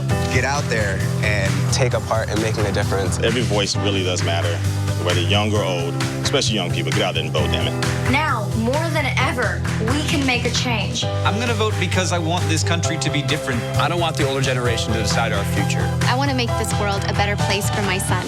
You can make change. So get out there, go, do it. Vote IRL. Vote IRL. Vote IRL. Vote IRL. Vote Earl. Vote in real life. Vote IRL. Vote IRL. It's scary. We have to leave our couches. All right, we got a graphic incoming. Putting up 3, 2, 1. All right, video next. And next video. And power panel. And dropping it.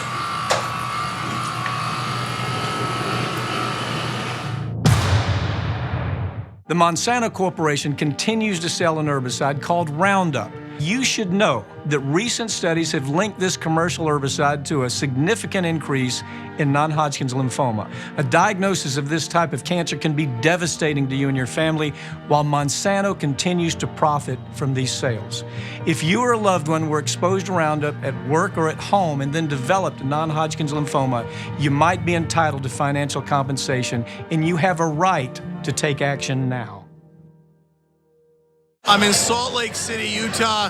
I'm at a Wolfpack gathering. We're growing. I see faces that I recognize, but I also see a lot of faces that I don't recognize, and that's fantastic. We are all taking time out of our lives to be here, and that's amazing. That means we truly believe in this.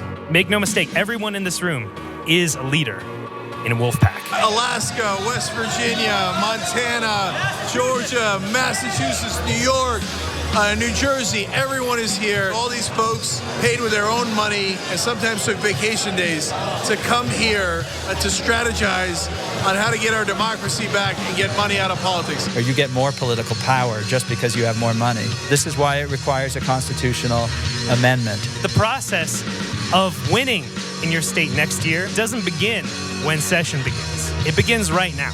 To work to a goal, something this big that you're actually making a difference of, there's very few things in the world that really compare to that feeling. Equal rights, a fair representation, rights for human beings, anti-corruption laws, and free and fair elections. That's what we are fighting for. What were the founding fathers? Revolutionaries. And they built revolution into the document. So Article 5 is the way we have to go. This is how you do it. You're in this as a team, you're in this together. The fight will always continue. That fight is not between the left and the right. That fight is between basically greed and humanity. So I'm asking you to put differences aside, whether you're conservative or independent or progressive, to join forces to say no more corruption. You get beyond the fear, you take that first step, and you'll change the world. What I want to leave you with, of course, is hope. And I want to assure you that if we keep fighting together, we're going to win together. We're going to get that convention, we're going to get that amendment, and we're going to get our democracy back. Come join us, wolf-pack.com.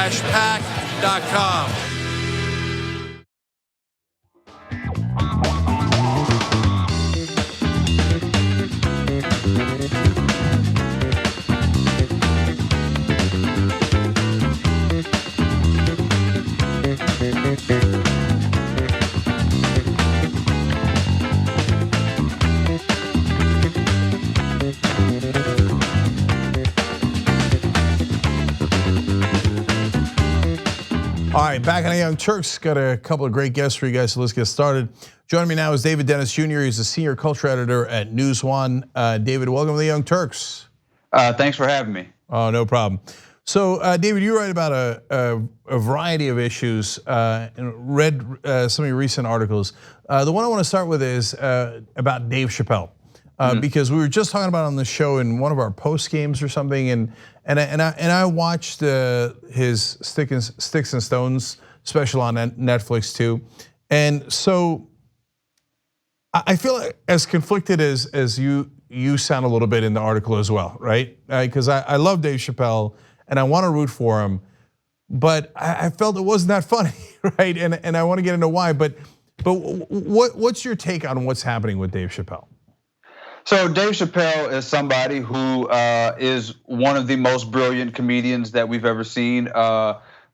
Has been my favorite comedian for a long time. And one of the things that sort of elevated him to this pop culture phenomenon was that he left the Chappelle Show when it was widely popular in the early 21st century because of the fact that he refuses to sort of listen to audience. He does not do what people tell him to do. And we've seen sort of the inverse of that with this Netflix special, in that he is reactionary. He is making jokes about cancel culture, quote unquote, about the Me Too movement, about the LGBT movement, mostly because he feels as though he's reacting to the audience. The audience is upset with this and he wants to prove to them that he can be funny. And the sad part about it is that those are the jokes that really were the least funny. I mean, we can argue about if you're offended or not, and that's really for those communities to say, and they, yes, are offended. But also those jokes just really are not funny. I mean, he has these moments where he is really profound and really brilliant when talking about opioid addiction. He's hilarious talking about Jussie Smollett. But when he calls the LGBT community alphabet people, it's just not funny. And then he goes into this Chinese impersonation that is based on these old stereotypes. It's not creative, it is below him.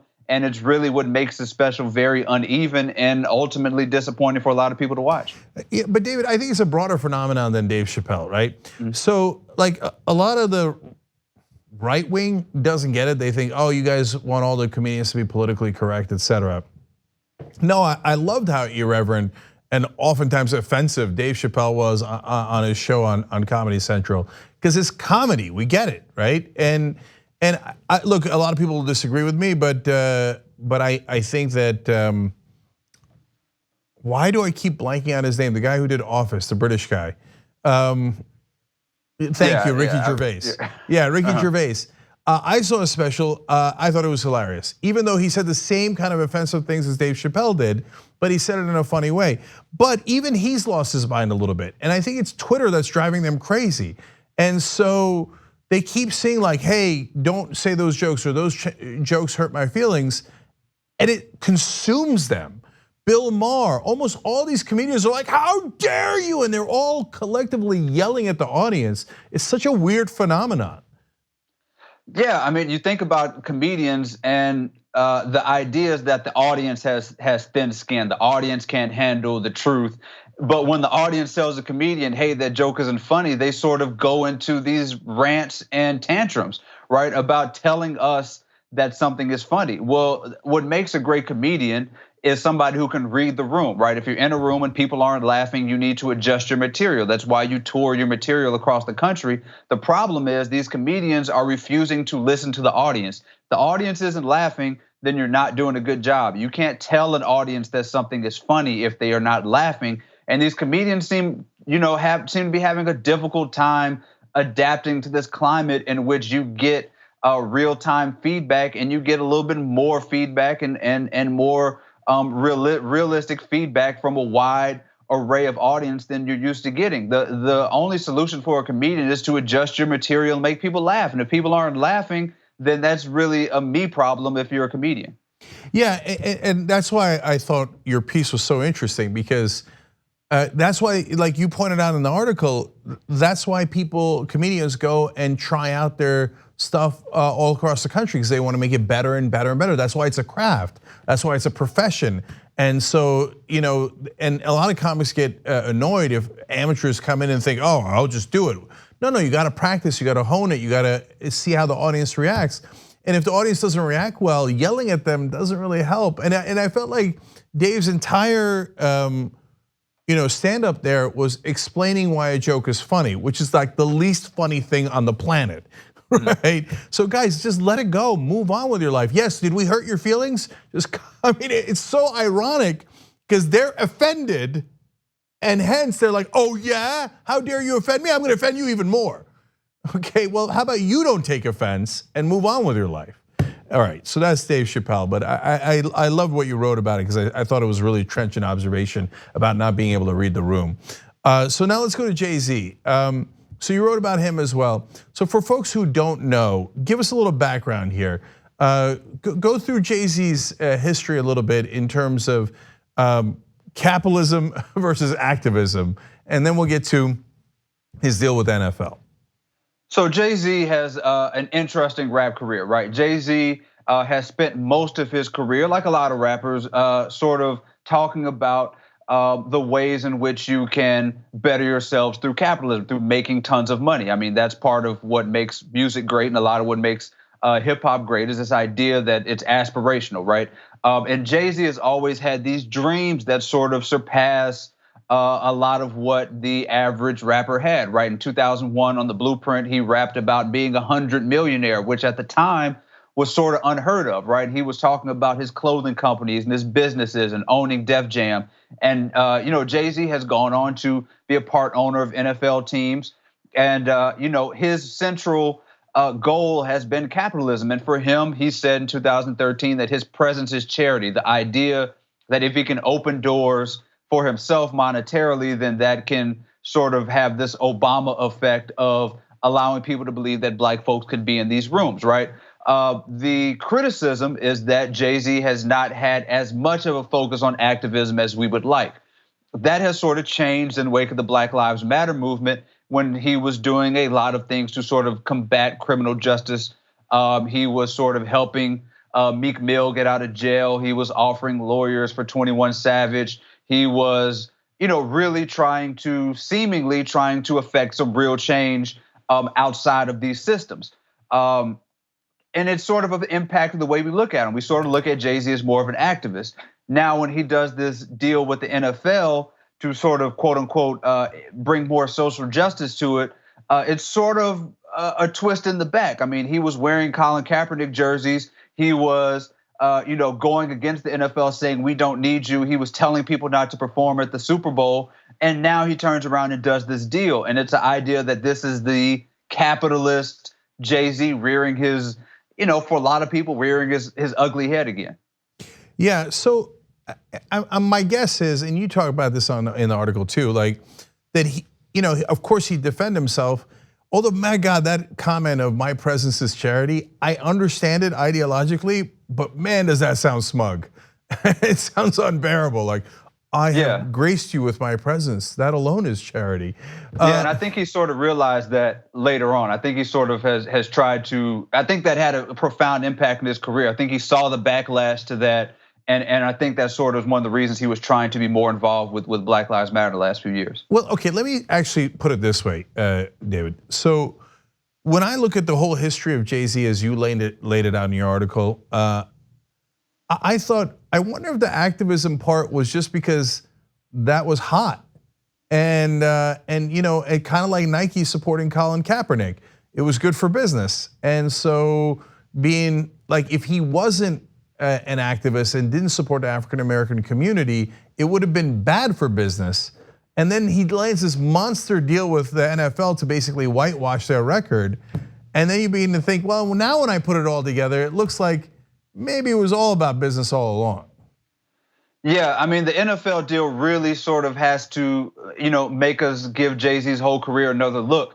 I was somebody who was very critical of Jay-Z for the presence charity idea and the idea that he believes that if he makes the most money possible, that will somehow trickle down to the rest of the African American community. But I was leaning away from it. I was sort of, all right, you're doing all this stuff in the last few years. You're providing lawyers in secret to Michael Brown's family and all this stuff. But now you look at the NFL deal and it does lend itself to some cynicism here. Like how much of that was legit? How much of that was Beyonce pushing you to do that? Because we know that Beyonce's record is a little bit different than Jay-Z's. I mean, she's been more prone to these activist movements. And then we wonder if he was just positioning himself for more leverage for a deal like this with the NFL.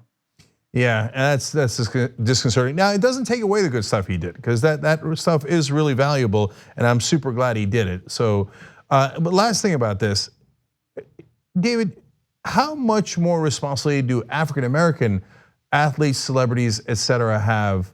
Because I remember I got upset at LeBron James for not speaking out more when he was in Cleveland and Tamir Rice was shot.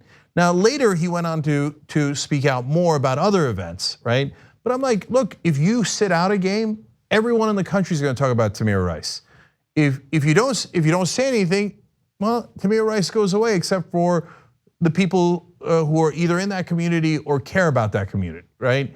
So, but then on the other hand, is that fair to put on all African American celebrities and athletes?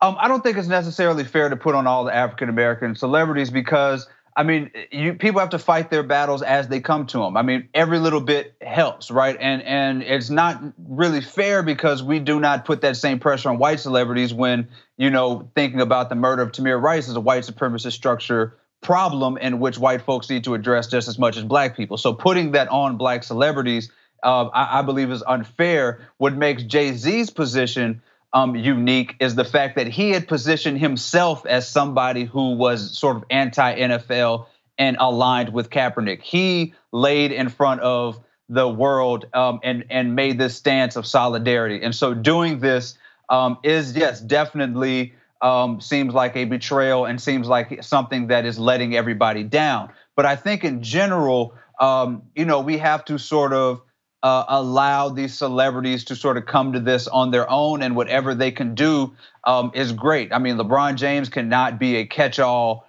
for all of these issues. Whatever he's doing, the school that he does is great. The issue with Jay-Z was that at a time it seemed like he was doing nothing, right? So we have to sort of meet these athletes and these celebrities where they are, but also if we're going to put pressure on people, I think we need to put pressure on everybody because this is a problem, racism, homophobia, all these things are problems that affect everybody. And I think everybody needs to speak up about it.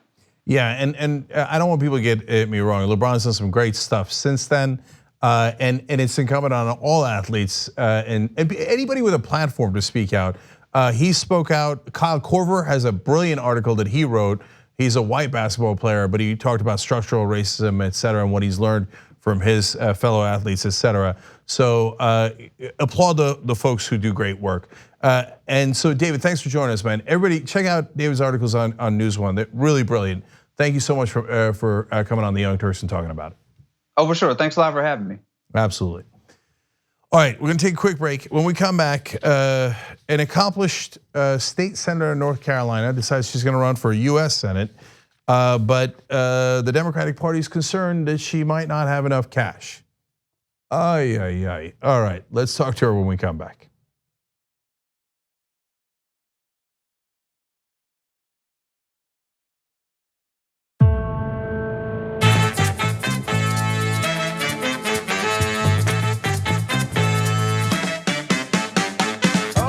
For the darkness. The darkness makes my light shine brighter. Thank you very much.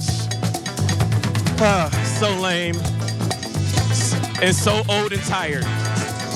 As old and tired as white supremacy is, but hey, whatever. I used to be a very conservative person, and listening to TYT, changed my heart because their arguments made sense. If you listen to the argument and make a compelling case and try and listen to what they say, man, it'll change your world too. TYT is important to me because I know it is a news show that I can trust. Not only do they give you the facts, but they are upfront and real about their opinions and their quote unquote bias. I mean, they say we're progressive, we're a liberal, and this is what we think about things. TYT chooses to speak the truth. Period. And I'm so great to be part of the TYT Army now. This is about building community. All these people, we're all brothers and sisters, and there's just a great deal of love and respect. Everyone's like a big family, and not just meeting friends, but seeing Cenk in person and seeing John was amazing. And like everybody's just so friendly here. Thanks for letting me find my political family. Being able to finally meet people who are also ready and willing to do what it takes to make a difference in this country. If you truly believe in something, you have to do something about it. You can't just sit around and talk. And it really kind of gave me a little bit of hope, you know, because it's like there's all these people out here who agree with me and want to see money out of politics, Green New Deal, Medicare for all. And it's like, it's just really inspiring. We are bigger than people realize because a lot of people may not know about TYT, but we are huge and we're growing. It was a lot bigger than I thought it was going to be. You know, you're in your bubble, you're in your home, you're living your life, and then, you know, all of a sudden you come out here and you're like, oh, I'm not the only one. You know, and you don't know unless you come. So you gotta come, you gotta get involved, you gotta do something. I've made new friends, and being in an environment where there's like-minded individuals, it's just exhilarating. And the adrenaline rush that you get from feeling this type of, palpable energy in the room and in the march, it's just amazing. Apathy, AKA the moderates, cannot drive out apathy. You know, lack of love and indifference. Only conviction, AKA the progressives, can do that. Truth New.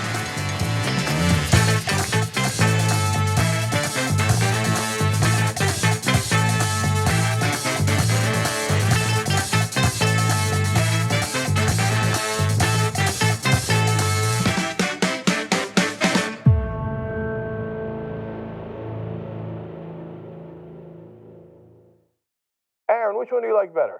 What is this? Or what is this? Go.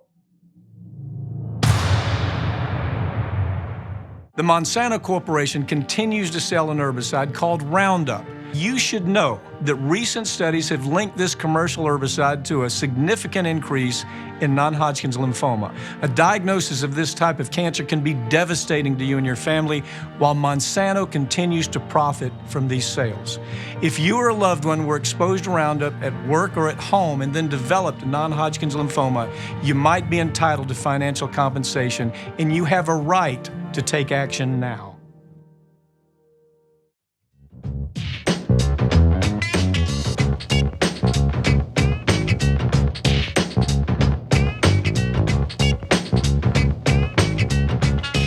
All right, back on the Young Turks. Join me now is Erica Smith. She's a candidate for the United States Senate. She is a current state senator in the great state of North Carolina. Senator Smith, welcome to the program.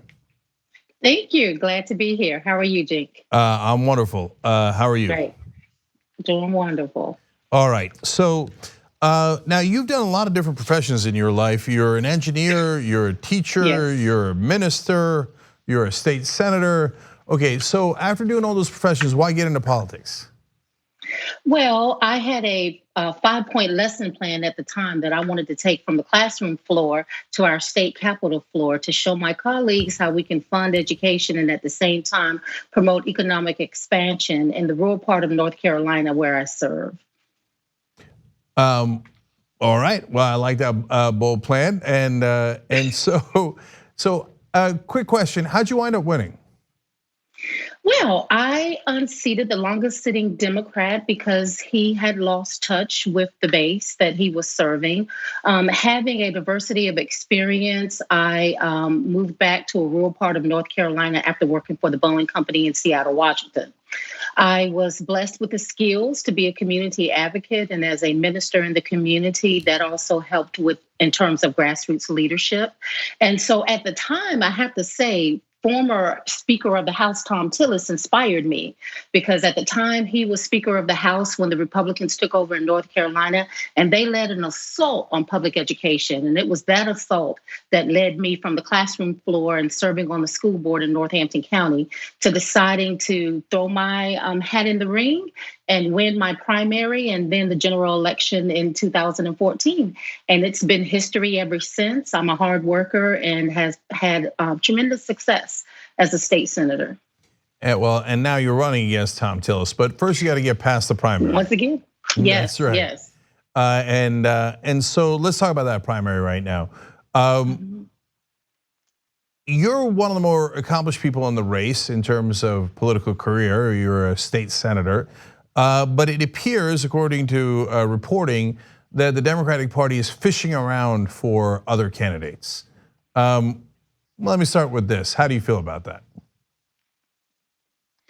Well, it doesn't surprise me because Black women especially are underrepresented in politics.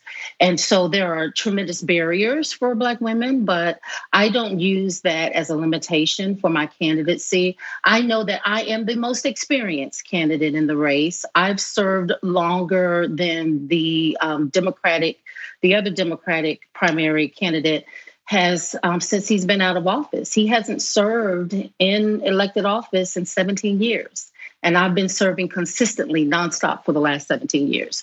So I'm excited about the diversity of experience that I bring from high-tech experience in corporate America. And I know that what I gained navigating corporate America and the business acumen that I have been blessed with is what makes me the leading candidate.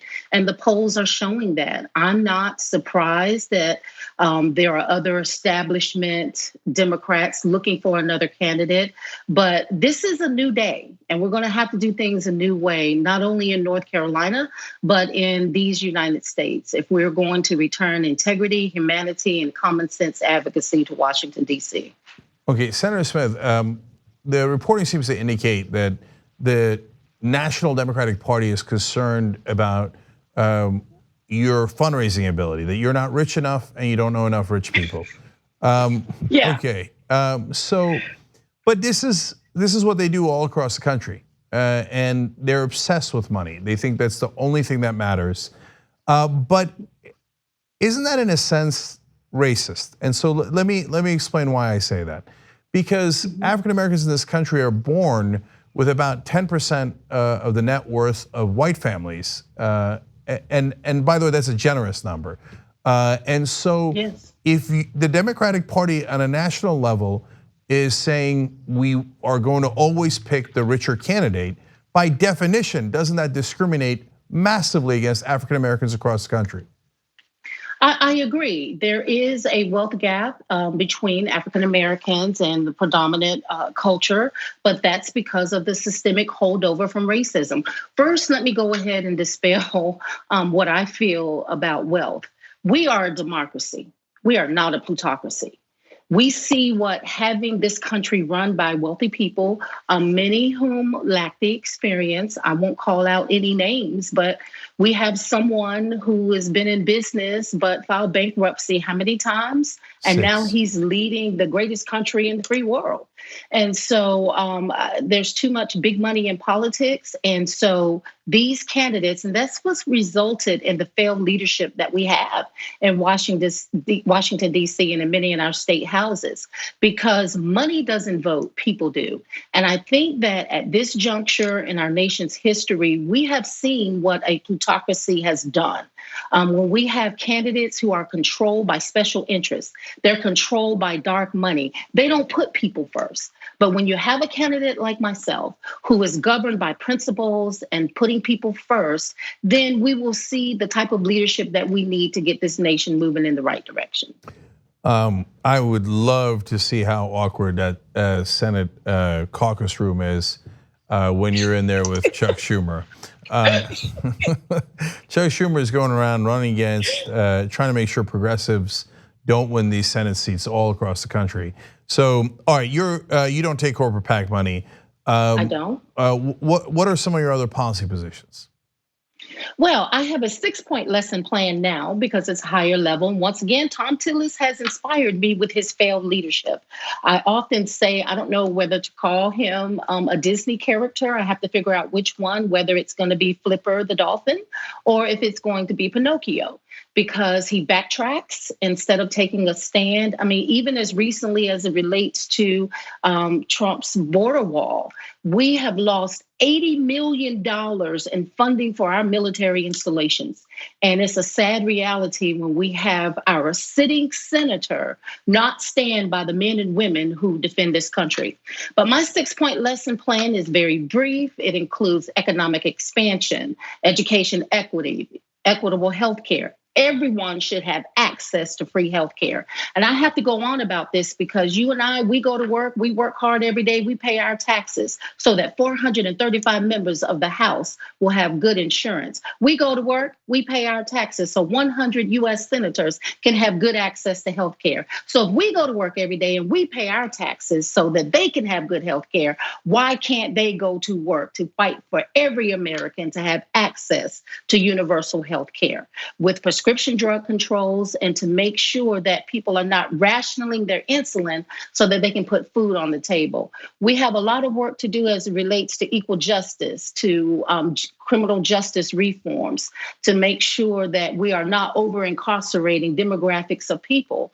And so I am a big proponent of equal work for equal pay. As a mechanical engineer in corporate America, we need to make sure that we have men and women with pay parity, but not only between gender pay equity, but we also need to look at demographics because African-American women only earn 61 cents on the dollar of a white male.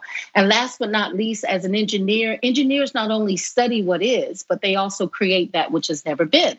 And so I have a platform of re-engineering policies for progress. We need to look at this so-called 2018 Tax and Jobs Act that resulted in taking money away from the poor to give the wealthy 1% more. In those re-engineering policies, it includes comprehensive immigration reform, as well as comprehensive gun control. And I'm wearing my orange ribbon. I don't think you can see it, but yeah, we see it. It's a sad reality, Jink, when you lose students to gun violence. When at the beginning of a school year, my colleagues, we spend more time with active shooter training than we spend with unwrapping the curriculum so that we can train our students to be successful in life and in career and in college. Senator Smith, my thesis is that the overall problem is corruption. So whether it's the fossil fuel companies that buy off these US senators and congresspeople, or it's the NRA, we have a pledge called tyt.com/never-NRA that if a politician ever takes money from the NRA, you should never vote for them. Because you could be in favor of gun rights, especially in a state like North Carolina, but we gotta know that you're honest and you're doing it because of the voters and not because you took money from the NRA. So what's your take on that? Having been in state politics, et cetera, how much does those campaign donations corrupt politics? I feel like they really very much corrupt politics, and that's why we have the corrupt legislators that we have in office now. Let me share this with you. Tom Tillis is one of the top recipients of NRA money. Tom Tillis gets $4.5 million from the NRA. My opponent, Cal Cunningham, has an A rating by the NRA, and he also helped to pass pro-friendly gun legislation when he was in one term in the North Carolina Senate. You know what the NRA gets from me? The NRA gets from me, they get gun control. They get common sense proposals like covering red flag laws, universal background checks. That's what the NRA gets from me. And so what they have given me in return is a zero. In my 3 terms as a North Carolina senator, I have received a grade of 0 from the NRA, and I wear that letter grade, I wear that F with pride, because that means that I want to put the lives and the safety of the public ahead of special interest money. My votes are not for sale. I am unbought and I am unbossed. That's why I have a lot of concern with the powers that be in the establishment sending a lot of money in to get candidates who are not progressive to represent us. We are the big tent party. We are the party of progress. We are the party of inclusion, and we need to start acting like it. And so I am going to fight, and I need everyone else to join us in this fight. It's a lot of grassroots organizations that have come out to support me, and I'm really happy about that, but it's gonna take tons of money. They've placed, the NSRC has placed these billboards showing me with members of the squad. They've started placing them all over North Carolina, and I don't know what their strategy is, but if I'm too liberal because I listen to constituents and place people first, if I'm too liberal because I refuse to accept special interest money, and especially from the NRA, if I'm too liberal because I have an A rating in terms of the environment, I've been Senator of the Year for 2 consecutive sessions by the environmental advocacy groups. And I wear that with pride because I'm for a brighter future for these United States, for fellow North Carolinians, and for this nation as a whole. All right, I love it. EricaForUs.com is the website. And we will have the links down below to donate and to volunteer. If you don't take corporate PAC money, you need small dollar donations, you need volunteers. You need tons of them, Yes, so let's get out there and make that happen. Don't let Chuck Schumer pick these corporate guys with A ratings from the NRA, allies of the NRA. What's the point of getting them in the U.S. Senate if they're just going to agree with Republicans? So Erica Smith, state senator. I love that you went old school on unbought and unbossed. Unbought, Shirley Chisholm, unbought and unbossed. Our votes are not for sale. Thank you so much. Glad to join you tonight. Thank you, Erica Smith. We appreciate it. Take care. You too. All right. So when we come back, live and free to everybody, John and Anna are going to take your questions on YouTube Super Chat. So get them ready, warm it up. We do different questions sometimes when we're available to everyone. Normally the last half hour is just for members, tyt.com/join, but it'll be available to everybody today. But the questions only come from YouTube Super Chat. All right, fun show for everybody. I'll see you guys on the road soon. All right, be right back.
Welcome to the Postgame. So Cenk had to leave to go to a parent-teacher thing. But I'm dressed like him, so it's just as good. A little better, to be honest with you. Nice. No, Thank I'm you. just kidding. Sorry, I disagree, Cenk. but thank you. But John is kind enough to answer some of the super chat questions with me today. I'm under the weather. I'm like really struggling right now, so I apologize if I didn't think you'd be here today. I know. You were sick yesterday. So Christian was like begging me to stay home because he doesn't want me to get sicker. But like we have such a small staff. Like Brett has his show today. Brooke had an appearance on the local Spectrum news channel here. And so like me being out puts such a huge burden on you guys. You have your morning show. So if you filled in for me, I mean, I was gonna say you would be here super late, but you are here super late anyway, but it would be even more work. So I was like, I can handle it, it's fine. Yeah. Plus I wanted to do the super chat questions. And guys, if you're watching this live and you wanna participate, send in your questions. We're gonna answer as many of them as we can, okay? All right, so I'm gonna start off with Angela's question. And Angela, I recall this question from earlier in the week. I don't know if you're the same person who asked it, but I'll go ahead and answer it anyway. Have you guys read or seen any of the material Robert Reich posts? Any chance we can get him on the conversation? So Cenk answered it, and Cenk's frustration. So Cenk loves the content that Robert posts, but the issue is that he doesn't believe in a constitutional amendment to get money out of politics, and that's really the heart of all of the financial issues that Americans are facing today, the economic issues, I should say. And so if you're not, if you don't understand the importance of doing that, it's so that's Cenk's take. But I'm open to having him on No Filter if the show's theme that week makes sense to have him on as a guest. So that's where I'm at. By the way, check out No Filter. It's a good show. You should.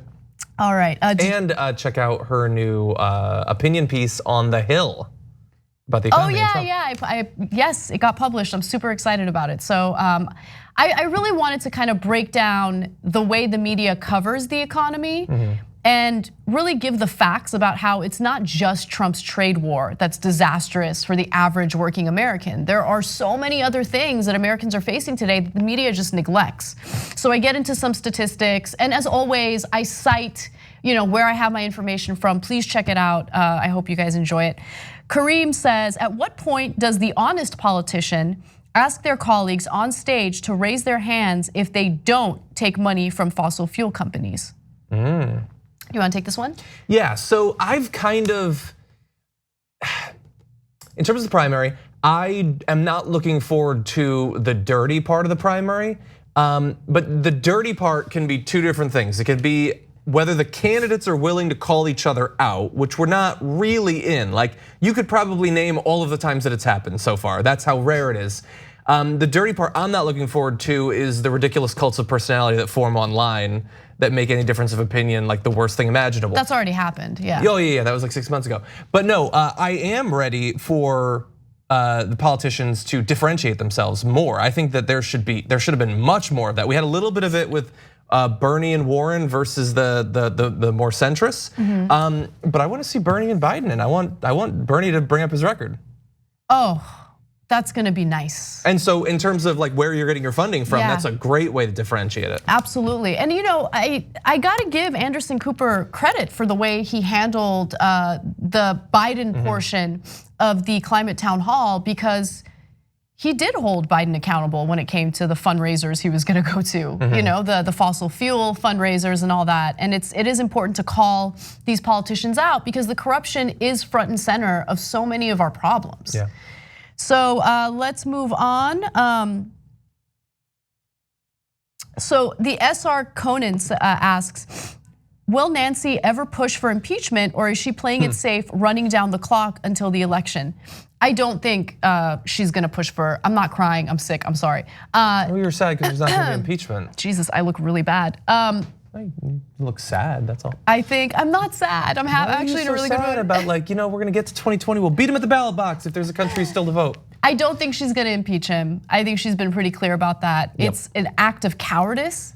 Yeah. Because, look, above all, it sends a message to Trump and others like him that if you get elected as president and you happen to be a Republican, you are above the law.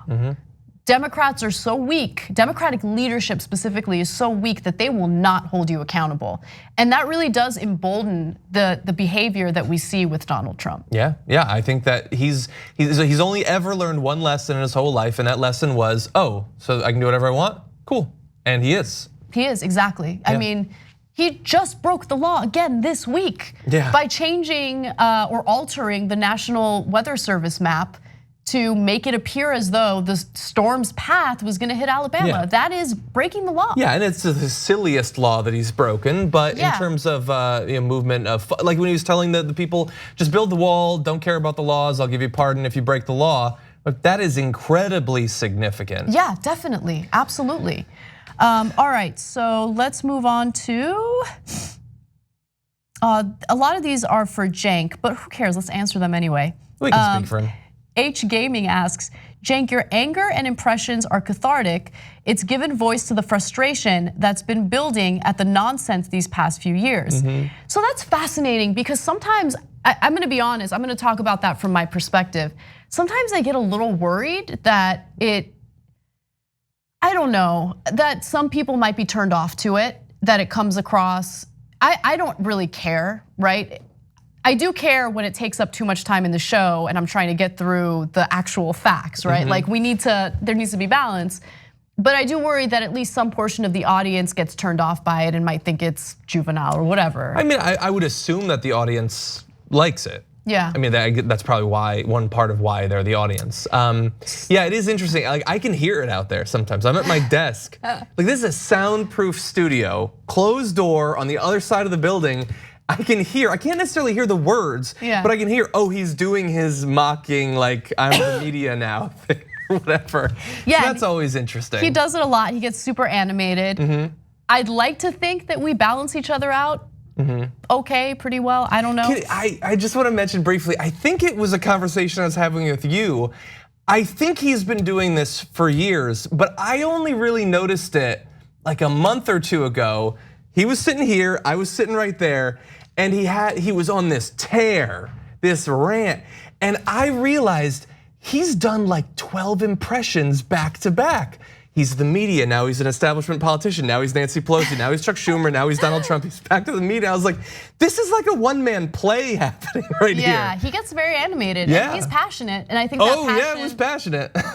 That passion definitely attracts people. I think so. Because there's so much, I mean, think about it. And one of my favorite things that Cenk has said lately is that the American public is being gaslit by journalists, right? Because Trump is doing crazy stuff and the media will not like acknowledge that he's doing crazy stuff in some cases, right? And so I'll use the simplest example. He lies over and over and over again. And for the longest time, journalists refused to call him a liar. Yeah. So think about how that makes you feel like you're crazy because you're like, but he just lied. Are they gonna say he's a liar? And then they don't. Yeah. So I don't know where I was going with that. I thought that was a great point. Yeah. But I will say on this topic, go read my recent opinion piece in The Hill on how the media can save itself before Donald Trump destroys it from last week. It was all about media bias and the flaws of the media. Funny inside baseball about your piece. So Cenk has been trying to encourage a few of us on-air people to write op-eds and get them published. And I'm so overwhelmed and busy. And I kept thinking to myself, I want to do it, but every time I get home from work, I'm exhausted and I just want to pass out. So I would never get it done. And then you published yours, and I was like, I'm gonna keep it real. I'm competitive, and it's like it's friendly competitiveness. It's not like I love John, but when I saw it, I was like, John works hard too. if John can do it, I can do it. Why aren't I doing it, right? Like, so I can take that MFer down. Like, my way of getting competitive is getting kind of hard on myself, you know, like you moron, you could have done this too. Why didn't you do it? So like that's the way I think about it. I get inspired and it motivated through it. So I'm really glad that you did it because it lit a fire under my butt. For mine, it's mostly I just want to write. Like my whole life growing up, I was like, you're gonna be a writer someday, right, John? And I've written so little, and I'd like to write another novel, but that takes a long time. But an op-ed, that's short. So I procrastinate from the big writing thing by doing the little writing thing, and it was fun. Yeah. I have an idea for a book that basically is a whole bunch of little op-eds. And so this was like practice to get me in the mode to write that. All right, so I knew we would have a few combative questions, which is totally fine, and I don't mind them at all. Rory Fansler asks, I'm wondering why you ignore brand new Congress. John mentioned them once at least. So I'm not purposely ignoring them. I gotta be honest, there's so much going on in any given day. So if I don't talk about something or if I don't mention something, don't automatically assume that it's an intentional decision, right? So yeah, so it's not, I really don't have anything against brand new Congress. There's no reason why I haven't talked about them. But if there's a story or if there's something specific that you guys want us to talk about, feel free to tweet us, feel free to message us, any way that you can get in contact with us and let us know. And I would love to cover that. You know, I have nothing against covering them. Yeah, totally. We obviously we have this connection with Justice Democrats, and I know a lot of the candidates, which is why I sort of like, I'm thinking, okay, I want to profile some candidates. I'll talk to them, see who they've got. It's just sort of I mean, I really like the organization. It's not in any way meant to denigrate any of the other organizations. And look, there's also a difference. I think there's a difference between the two of us, and this has been a long-standing difference, and I don't think the audience has any idea about it. John loves the horse race politics stuff. And I don't mean that in a derogatory way. You love the election stuff, right? And I don't know what it is about me. It's not that I don't like those stories. I like policy. I'm like obsessed with policy. So I gravitate more toward what are the proposals, what are they saying, you know? And so the electoral stuff, I think, is more in John's wheelhouse. It doesn't mean I'm ignoring it. It's just that we did have different passions and I might have a blind spot. So thank you for letting me know about that. All right, so let's go to Andrew Williams, who has a great question. My question is about Venezuela. I'm Venezuelan and I have a lot of family in Venezuela. I actually have family in Venezuela too, on my dad's side. I do not.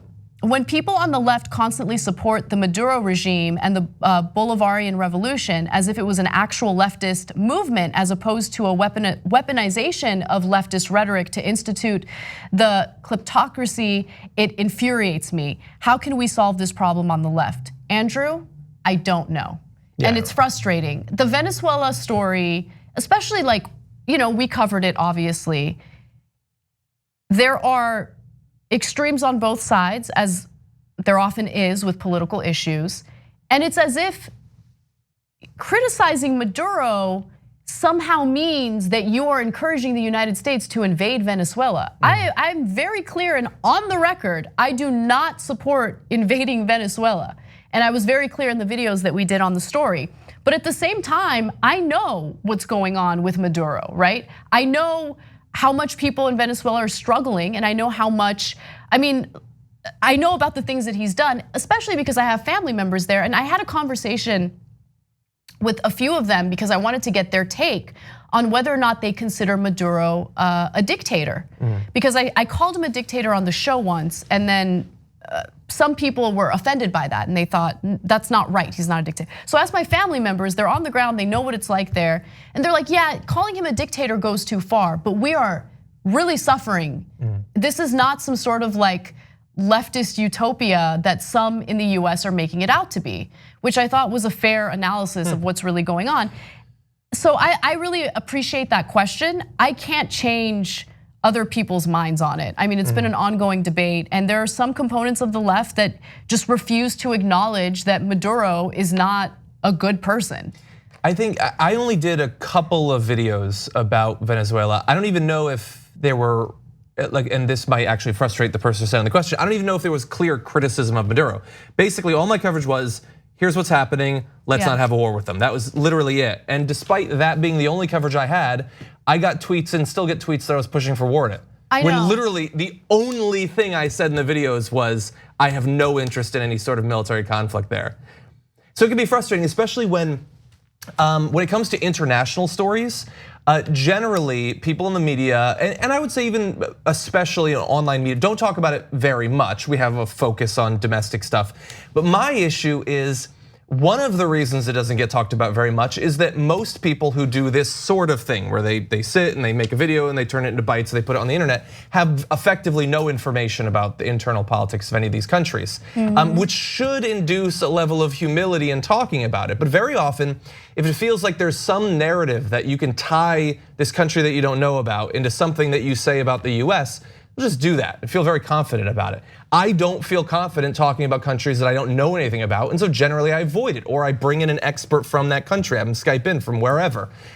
When I do talk about another country, it's because I feel like I do have knowledge about that place. Yeah. I feel like there should be more self-awareness. Like you would have your mind blown if you knew how little research some people do before talking about the internal workings of other countries. I know, and by the way, look, we're not perfect. So I do know that we got something wrong when we covered that story, and it was the mainstream media put out a doctored video. I don't remember the specifics, but we reported on that video not knowing that it was doctored. The truck thing? Yes, it was the truck video. I do vaguely remember that. And look, we got it wrong. We should have been more skeptical of that video. And we corrected ourselves and apologized, and that's the right way to go about it. But there's no ill will in the way that we cover these stories. But I can be clear about what I want, and what I want is to avoid a military conflict with Venezuela. At the same time, I think it's wrong to belittle and minimize the suffering of the Venezuelan people and pretend as though Maduro is this great guy. He is not a great guy, and people are suffering there with insane inflation, lack of resources, lack of access to food. It's out of control. People are suffering, and that is not some American mainstream media narrative. That is actually happening. All right, let me see. How much more time do we have? We ran out of time. That went by really fast. Anyway, thank you for your questions, guys. The conversation went over. I feel like we lost some time. Yeah, it totally did, which doesn't surprise me. But thank you for your questions, guys. I want to do this more often, so we're going to be answering more of your questions during post-game shows.